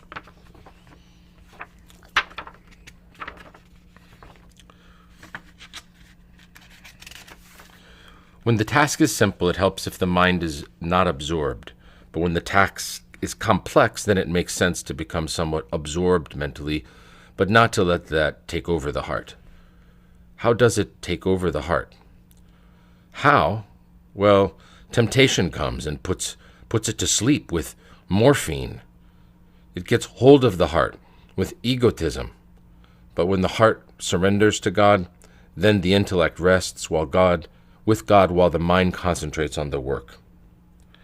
Footnote, the elder implies a distinction between the rational calculating mind and the mind that, together with the heart, the nous, that seeks and rests with God alone. To continue, when we speak of a carefree mind, what do we mean exactly? We mean that when you work, you should not forget Christ. Do your work joyfully, but keep your mind and your heart focused on Christ. If you do this, not only you will not get tired, but you will also be able to do your spiritual work. Work done with peace of mind and prayer is sanctified. Isn't it better, Yanada, to take your time and your jobs slowly in order to maintain your calm? Yes, because when we work calmly, we maintain our serenity, and then our whole day is sanctified. Unfortunately, we do not realize that when we do our work in a hurry, we become nervous. And when work is done nervously, it is not sanctified. Our goal should not to do many things and be in constant anxiety.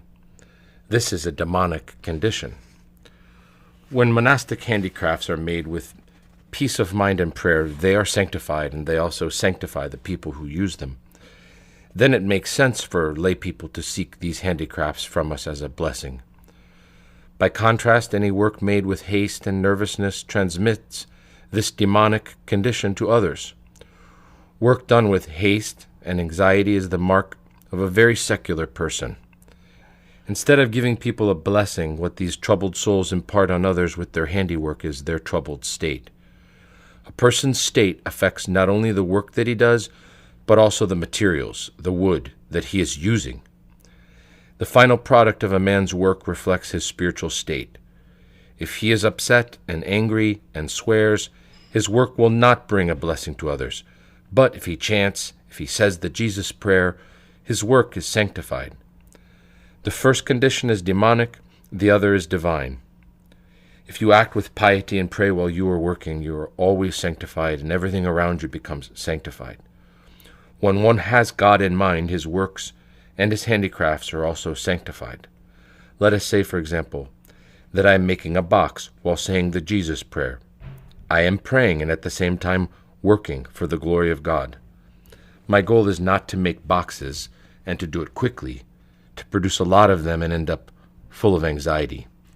That would be a demonic state. We did not come to the monastery for this. We came to be sanctified and to sanctify whatever we do. This is the reason why sometimes you feel like a good employee performing your assigned tasks.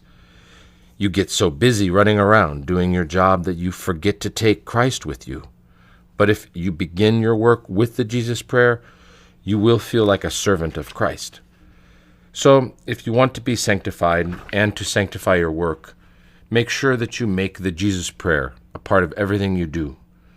Do you know how abundantly God will bless you then, and how many good things and blessings he will send your way? Yaranda, when the task is mental, such as translation, how can you possibly say the Jesus prayer to sanctify the work you're doing? When the task requires mental concentration, your work will be sanctified when your mind is focused on God. Then you will be living in the atmosphere of God, even if you are not able to say the prayer. When one reaches a spiritual state, he is greatly helped by this. He does not attempt to understand the meanings of words based on reason alone, but gets to know them by divine illumination. And what happens when I must undertake this type of work, but have not yet reached such a spiritual state? In that case, you must still go ahead and do the work, but you need to pray and ask God to enlighten you. You must do your best to find help in these divine meanings, what divine illumination allows, and to work with piety. Make sure that you take a short break every 1 or 2 hours and say the Jesus prayer. Yet, especially in translation work, one has many distractions. We must consult dictionaries, read commentaries, and so on. As I have already said in the past, what helps in translation work is to live on a daily basis with purified thoughts that make a person a receptacle of grace. Then divine interpretation will come from divine illumination, and not from the mind, the dictionary, or the pen. What I am trying to say is that we must rely on the divine rather than the human, on what comes first, not on what comes second. Too many worries make people forget God. Yet, does worrying about too many things take us away from God? Look, let me try to explain. When a little child is playing and is all absorbed with his toys, he's not aware that his father may be next to him, caressing him. If he interrupts his play a bit, then he will become aware of his father's caresses. Similarly, when we are preoccupied with too many activities and are anxiously concerned about them, when we worry too much about worldly matters, we cannot become aware of God's love. God gives, but we do not sense it. Be careful not to waste your precious energy on redundant worries and vanities, which will turn to dust one day. When you do this, you not only tire your body, but you also scatter your mind aimlessly, offering God only your fatigue and yawns at the time of prayer, much like the sacrifice offered by Cain. It follows that your inner state will be like that of Cain's. You will be full of anxiety and sighs provoked by the devil standing by your side. We must not waste aimlessly the fruit, the inner core of our power, and then leave the shells for God. The many cares of life sap the marrow of our heart and leave nothing for Christ. If you notice that your mind constantly wanders off to various chores that you have to do, you must realize that you are not doing well spiritually, and this should alarm you because you have distanced yourself from God. You must realize that you are closer to material things than you are to God, closer to creation than to the Creator. Many times, unfortunately, even a monk will be deceived and draw a worldly form of pleasure from his work. It is in man's nature to do good because his Creator is good, but the monk is striving to transform himself from a human being into an angelic being. This is why when it comes to material things, his work must be limited to the bare necessities, so that he will have time for spiritual work. Then, the joy that he feels will come from the fruit of his spiritual labor. It will be a spiritual joy, abundant nourishment for himself and for everybody else. Those who work too hard and are full of worries forget God. Father Tikhon used to say, the Pharaoh gave the Israelites too much work and just enough food to forget God. In our days, the devil has made people lose themselves in matter and all kinds of distractions. They work too much and they eat too much. This way they come to forget God. And they lose the ability, or rather the will, to make good use of the freedom given to them, to sanctify their soul.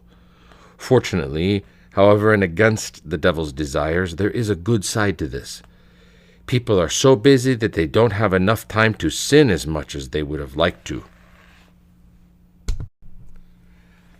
Too much work and worry is the mark of a secular monk. It is advisable for people who wish to live spiritually, especially monastics, to avoid certain pursuits which obstruct them from their spiritual goal. They should not get involved in endless tasks, for there is never an end to work. If monks or nuns do not learn to do the internal spiritual work, they will seek to escape in external activities.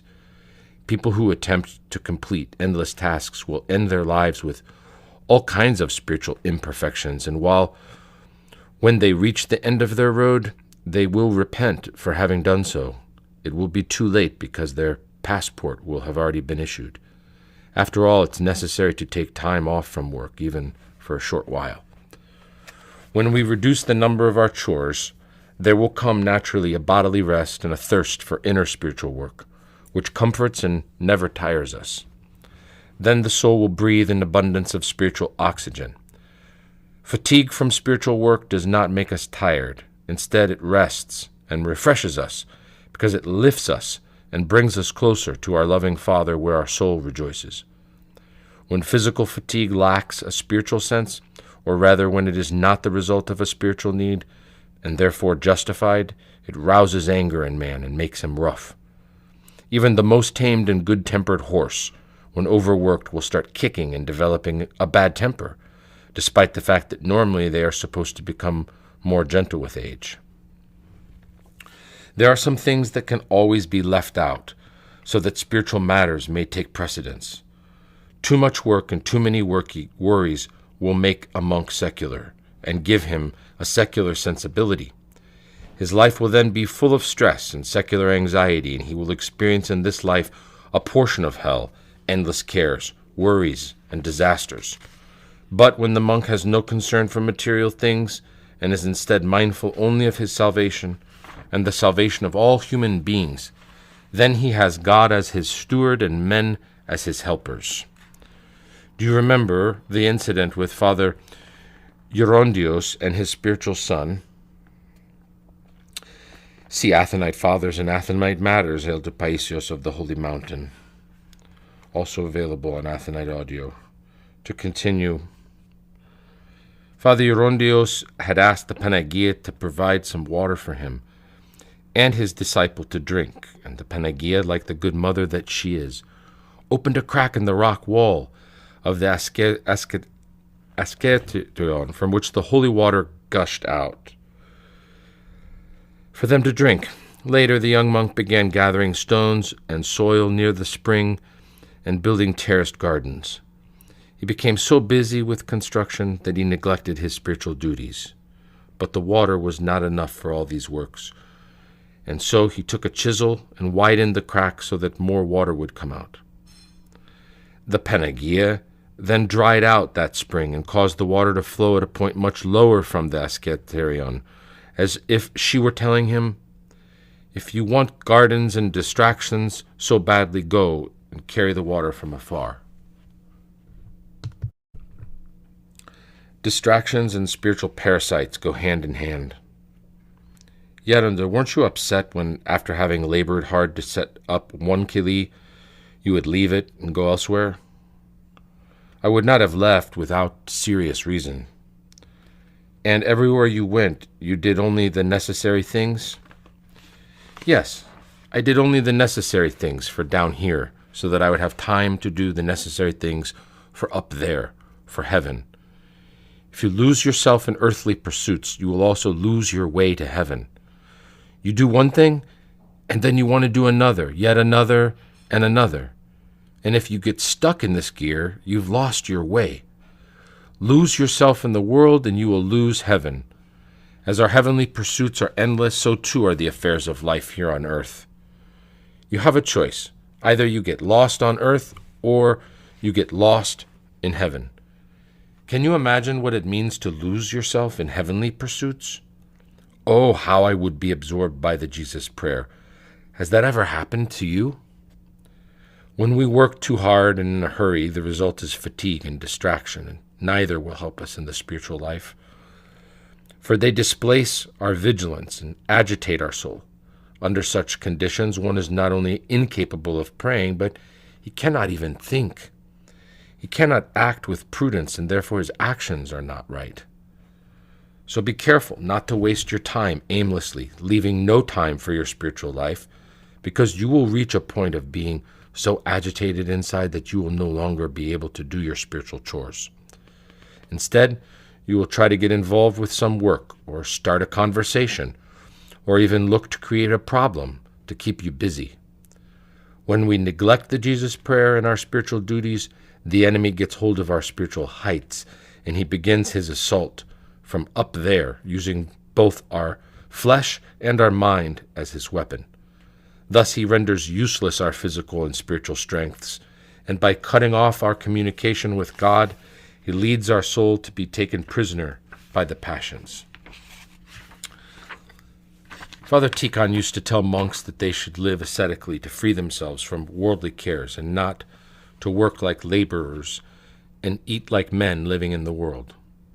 For the monk's labor is prostrations, fasting, and prayers, not only for himself, but for all people, both living and dead.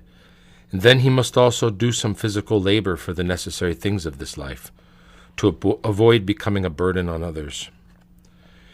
Yet are distractions always an obstacle to the spiritual life? If you are preoccupied only with what is required by monastic obedience, even if you have some distractions here and there, you will not suffer any harm.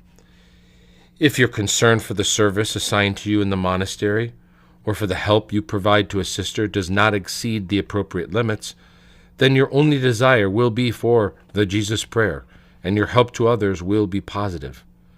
But if you go beyond these limits and start adding distractions and spending your time on worthless things, then your mind will scatter and depart from God. How can one experience the joy of God when his mind is not focused on him? It's easy for the heart to grow cold. When, for instance, I happen to have visitors, even though my work is still spiritual, at the end of the day, I feel that my heart is not the same as when I have prayed all day long. The mind is filled with all sorts of things, and it's so difficult to remove them.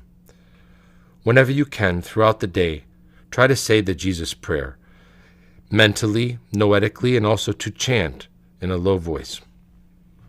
A little spiritual reading, especially before prayer, is very helpful. It warms the soul and dispels the distractions of the day. And then, when the soul is freed and taken to the divine realm of the Spirit, the mind moves without distractions. When we read a chapter from the Holy Gospels or a passage from the Eurondikon, which is short but powerful, the mind is transported to the spiritual realm and stays there. You see, the mind is like a lively child, running about in constant play. But when you entice it with something sweet, it does not leave anymore. Where distractions and worries are removed, inner peace and spiritual success will follow. Too many worries will distance people from God. Distractions go hand in hand with spiritual parasites, and the static can get so bad that spiritual wireless radios will not give a clear signal. A monk who does not lead a spiritual life has no excuse. Look at the poor people who live in the world and still try to live spiritual lives. The monk has none of their worries. Neither rent, nor debts, nor keeping a job is on his mind. He has his spiritual father close by, ready and available. The church is right in the holy monastery. Prayer services, holy unction, supplicatory services, and divine liturgies, it's all there for him. A monk enjoys a carefree life, and his only concern is how to live an angelic life. He has no other goal. By contrast, a layperson has so much to care about. He must nurture and raise his children, and at the same time he has to struggle for the salvation of his soul. Elder Trifon used to say, does the monk want to attend a vigil? He can do it. Does he want to fast? He can do it. He has no wife and no children. The layman, however, cannot. He has children. One is asking for a pair of shoes. The other needs new clothes. The other needs something else. We must learn to care about things in the right way. If we seek above all the kingdom of heaven, and that's all we care for, the rest will be given to us. If we become forgetful, then not only do we waste our time, but we waste our very own self. When we remain mindful and prepare for the next life, then this life too will become meaningful. When we start thinking of the next life, nothing is the same anymore. But if all we think about is how to make this a comfortable life, then not only are we miserable, but we end up weary and condemned. Do not be overwhelmed with anxiety and be possessed by the thought that now we must do this, Next we must do that, and so on. Because this way Armageddon will come, and you will still be hard at work. Revelation 16:16. Even doing things with anxiety is demonic. Tune in to Christ. Otherwise, you will appear to be living near him, but inside you will still carry the mindset of this world. And you might end up, I am afraid, like the foolish virgins. The wise virgins did not only have kindness, they also had the right kind of mindfulness. Unlike the foolish virgins that were careless, they were on guard and vigilant. This is why the Lord gave them the solemn warning, "Be awake and watchful." Matthew 25, verse 13. They were virgins, but foolish. If someone is born a fool, it is a blessing from God. She enters directly into the next life without having to pass any examinations. But if she is gifted with an intelligent mind and yet lives a foolish life, she will have no excuse on the day of judgment. Can you see, in the case of Martha and Maria, mentioned in the Holy Gospel, how mindless care for things caused Martha to behave somewhat impudently? It seems that in the beginning, Maria was actually helping her, but when she realized that Martha was nowhere near completing her preparations, she left her and went to listen to Jesus. She thought to herself, "Am I to lose time with my Christ for the sake of Martha's salads and sweets?" As if Christ had come to their home to taste Martha's salads and foods. It was then that Martha became annoyed and said, "Lord, do you not care that my sister has left me to serve alone?" Let us be careful, then, not to behave like Martha. Let us pray that we will become good Marias. Part 3. The Spirit of God and the Spirit of the world. The inner purity of true human beings will beautify even their external aspect. Chapter 1. Secular education and knowledge. It is the pure in heart who are truly intelligent. When a person does not sharpen the mind thinking about God, but instead spends his time plotting and sharpening various schemes, he surrenders himself to the devil. It would have been better for him to have lost his mind completely. At least then he would have some extenuating circumstances on the day of judgment. Yet does simplicity differ from cunningness? Yes, as much as a jackal differs from a fox. If the jackal sees something and wants it, it will go after it right away and get it. It has guts. But the fox will first try its sly tricks and then go after its prey. Yet is cunningness a form of intelligence? Should one see it in this way? Well, they seem similar, but if we examine ourselves, we will be able to tell the nature of the one from the nature of the other. We may refer to our recognition table. What are the graces of the Holy Spirit? Aren't they love, joy, peace, and so forth? Does what we call intelligence relate to these qualities? If it does not, then it has something satanic about it. It has the marks of the devil.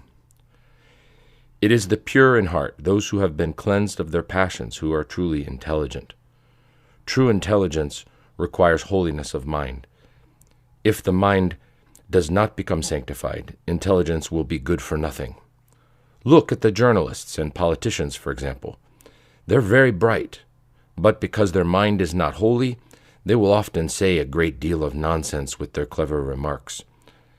And they do so out of their great intelligence.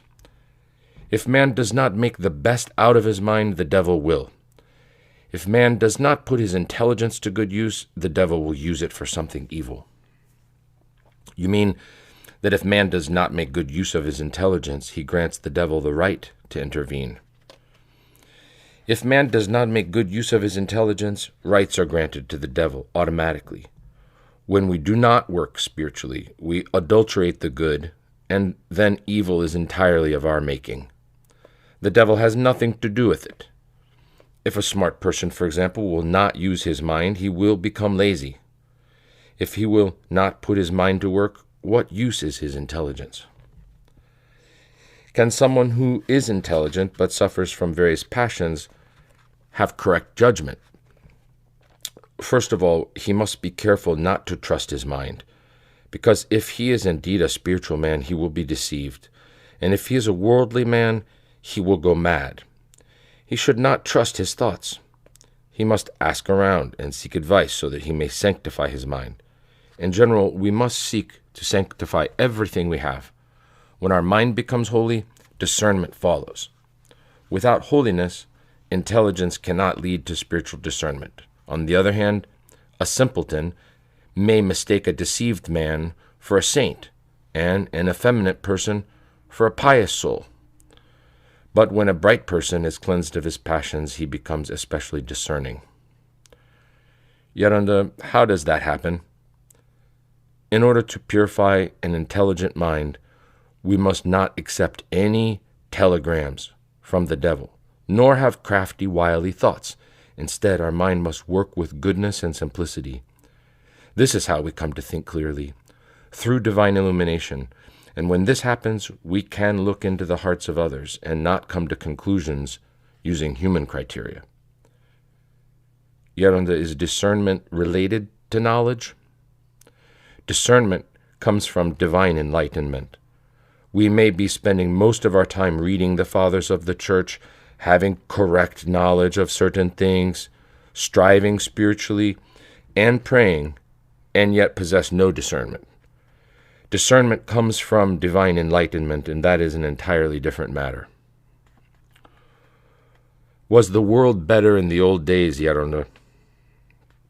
I would not say that it was better, but that people in the past had simplicity. They had good thoughts. Today, people see everything with guile, because they measure everything only with their mind. The so-called European spirit has done a lot of damage. It has really ruined so many people. You see, with everybody being more or less educated today and able to communicate better, it would have been easy for us to be in a very good spiritual state. But instead, what people are being taught is atheism and all kinds of satanic ideas.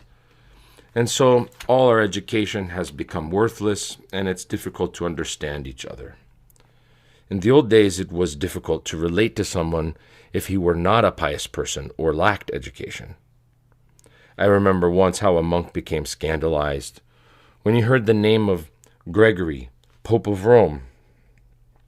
Footnote, St. Gregory the Dialogus, Pope of Rome from 540 to 604, is one of the saints of the Orthodox Church.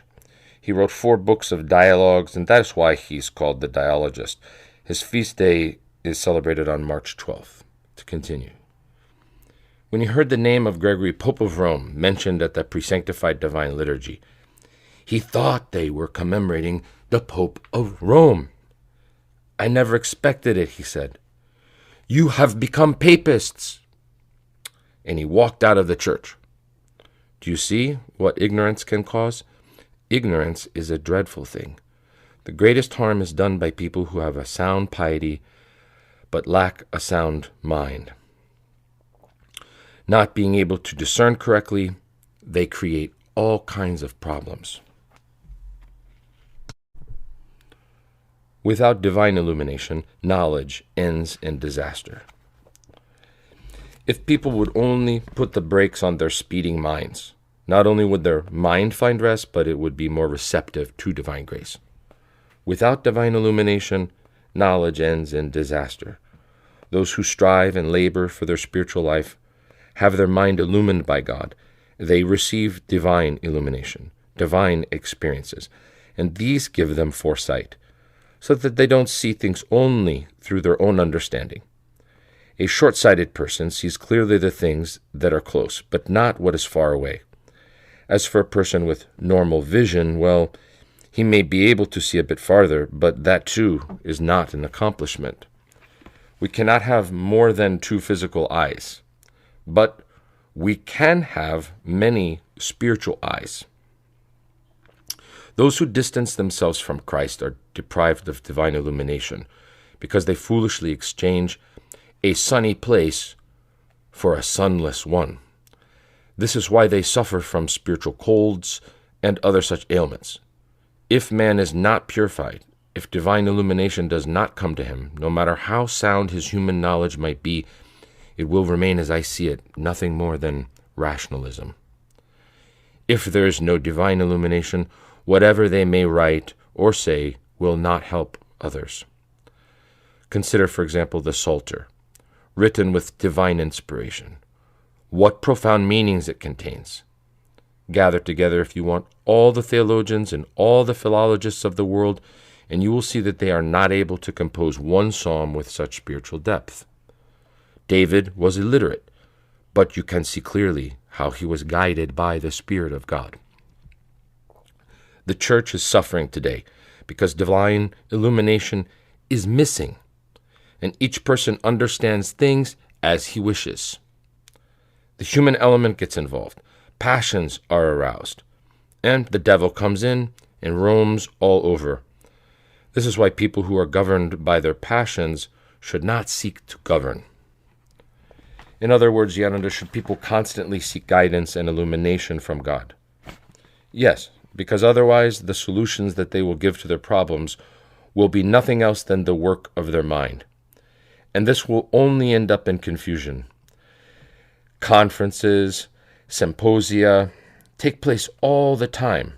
And the sad thing is that most of these people have no idea who they really are. You see, nothing can compare to our knowledge of our true self. Knowledge of all other kinds is useless when we do not know who we are. To recognize our true self and do so with humility will bring recognition by others.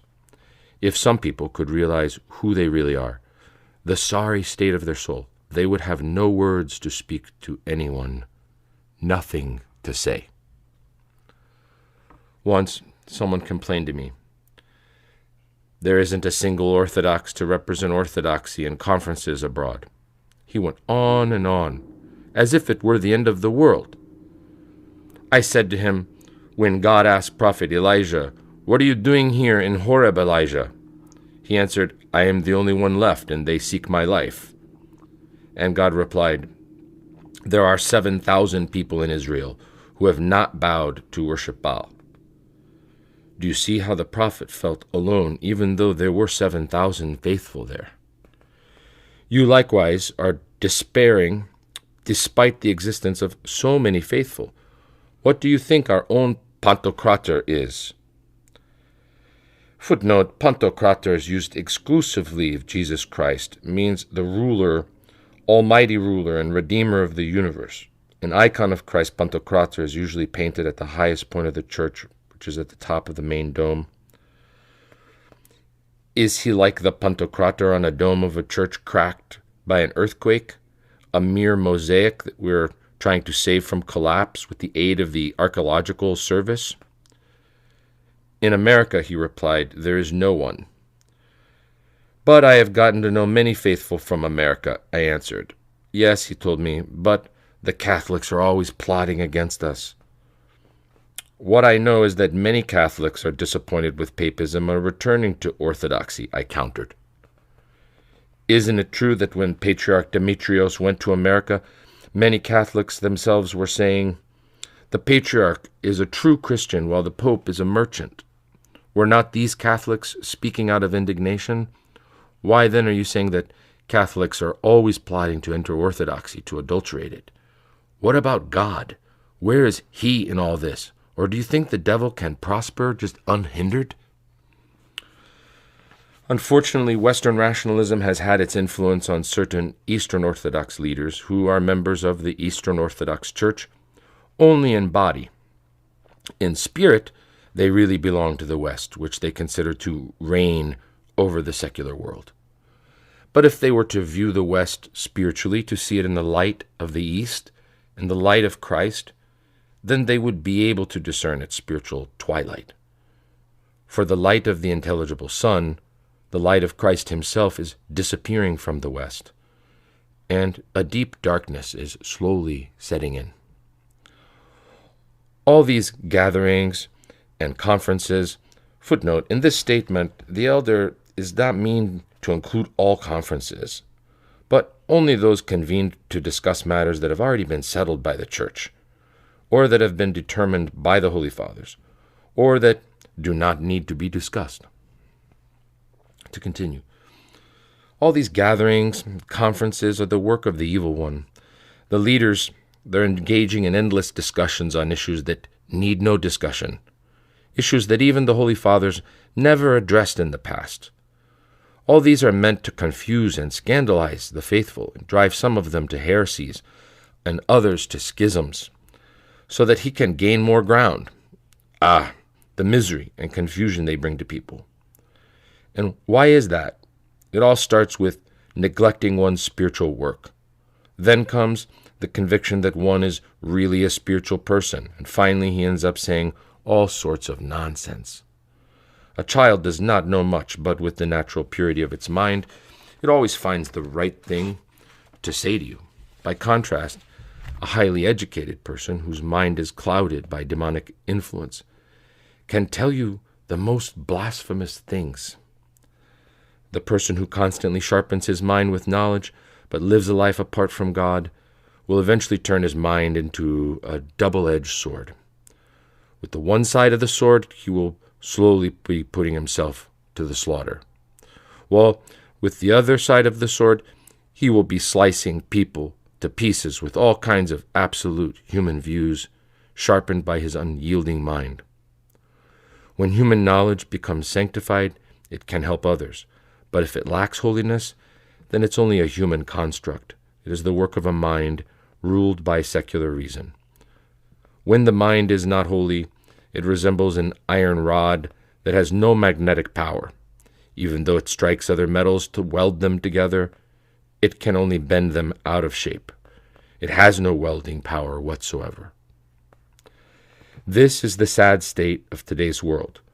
People see everything through the prism of cold logic.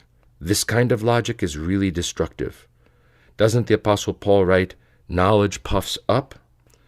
If we lack divine illumination, all the knowledge in the world will be useless to us and will end in disaster.